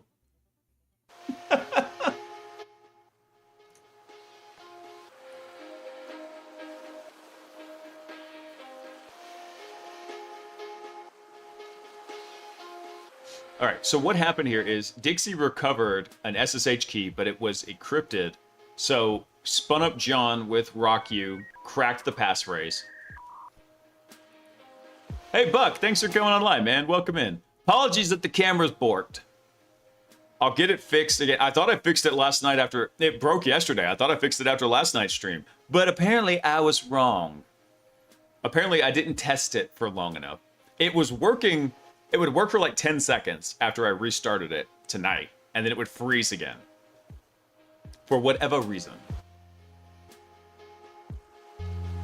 So, anyway, so what I was saying here is, so Dixie got into the system, found the exploit through the CMS, and then once it was on here, it found, who is this person? Joanna. It found Joanna's SSH key, but it was encrypted with a passphrase. Used John to crack the passphrase, and now it's SSHing in. But for some reason, it's hanging out here for a long time.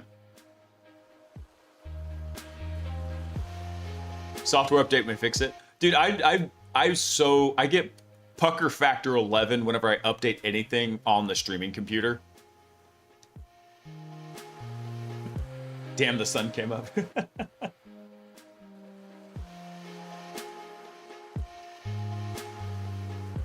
So, I got a funny story. I'm going to rat on you a little bit, Hats. I saw that after, I forget who the streamer was, but last Wednesday, after the stream finished up, I was editing the YouTube video to get it out last week. And when that happened, I kept her stream up in the side, and I saw you talking nerdy hardware tech to her. And I was like, all night, because I was up till like 6 in the morning editing the video. And so, yeah, I saw you like just nerding out on all the hardware stuff with her. That was funny. It was cool to see you in your element. I remember what she was doing. I just don't remember her name. But she was working on basically hacking a keyboard. Oh, y'all did figure out what the bug was in the keyboard? That's awesome. And not like for anybody who's listening, she was actually hacking like an old, I think it was an 80s or 90s like piano keyboard that had a controller board in it. Hang on, what's that, guys?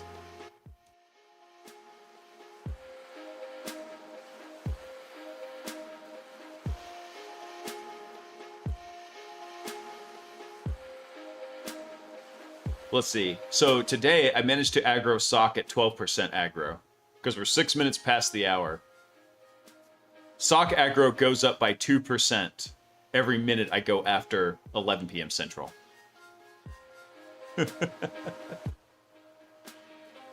So we added an STM32 MIDI controller to a keyboard not having MIDI. Oh, that's right. Yes, she was adding a MIDI controller to it. That was awesome. Let's see.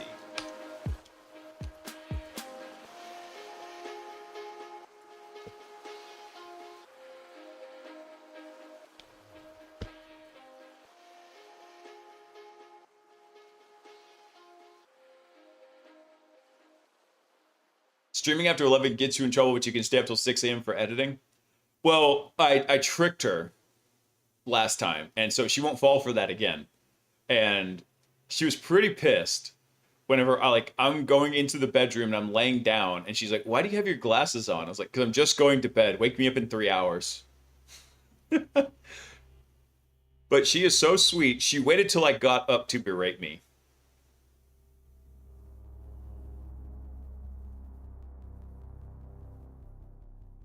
So the bug was not turning a clock on one of the CPU paths. Oh, okay. Classic. Yeah, I mean, it's that old bug. Yeah, I mean, I see that all the time. Hats. I mean, yeah, I mean, who doesn't see that? All right.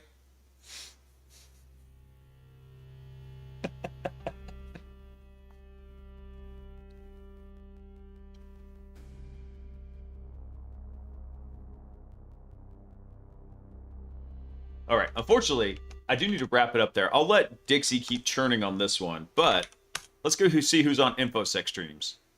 Wait, Shy Hat's on? Shy Hat is usually not on this late. Hey, there we go. Forensic Gaming Live. Okay. I like Shy Hat. Shy Hat is good people, so we'll go right over to Shy Hat.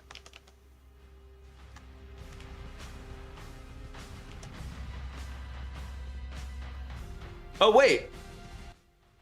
Look at you coming in clutch at the wire there. Hold on, we still go right over to Shy Hat, but it just cracked the box. The ice is melted. As if you couldn't tell, I really got into Neuromancer. That was a really good book. Wait, did I copy the wrong one? I did. Copy. Done. Dunzos. All right, so what did it learn here? Learned about header redirects and SSH pass with encrypted keys. Yeah, don't use SSH pass whenever you're passing in keys like that.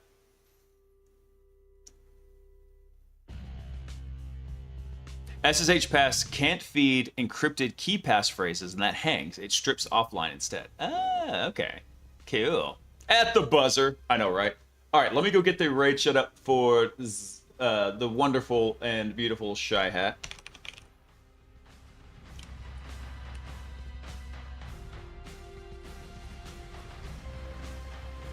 There we go. We'll get that started off. Okay, guys. We'll go through it. I need to do an update to how Dixie does the promotion system for memories so we can actually examine it, and we'll see which ones we actually want to promote to good memories in there. But I apologize. I mean, look, I'm still pushing the camera button. You see it right there, right? I just don't know why the camera's not working. I'll work on it tomorrow. We'll figure out what's going on with it. But all of y'all, some of you, I know for a fact it's already your Monday, which means Crushing It mode should be in full effect. For the rest of you, have a great night. Monday morning will be coming soon, which means Crushing It mode will be in full effect. To crank that Crushing mode up to 11, we do not go weekly into the week. We go crushing it into the week. Week being the unit of time, not weak people. No, we protect the weak, the W-E-A-K. We crush the weak, W-E-E-K. Make sure we're very clear about that. You guys have a fantastic week. I will catch up with y'all Wednesday for Hacker News, hopefully with the corrected and fixed webcam this time. And I just hope you guys have an awesome week. I really do. And I want y'all to remember one thing, which is very important. This will be on the test. And that is, I love you. Peace.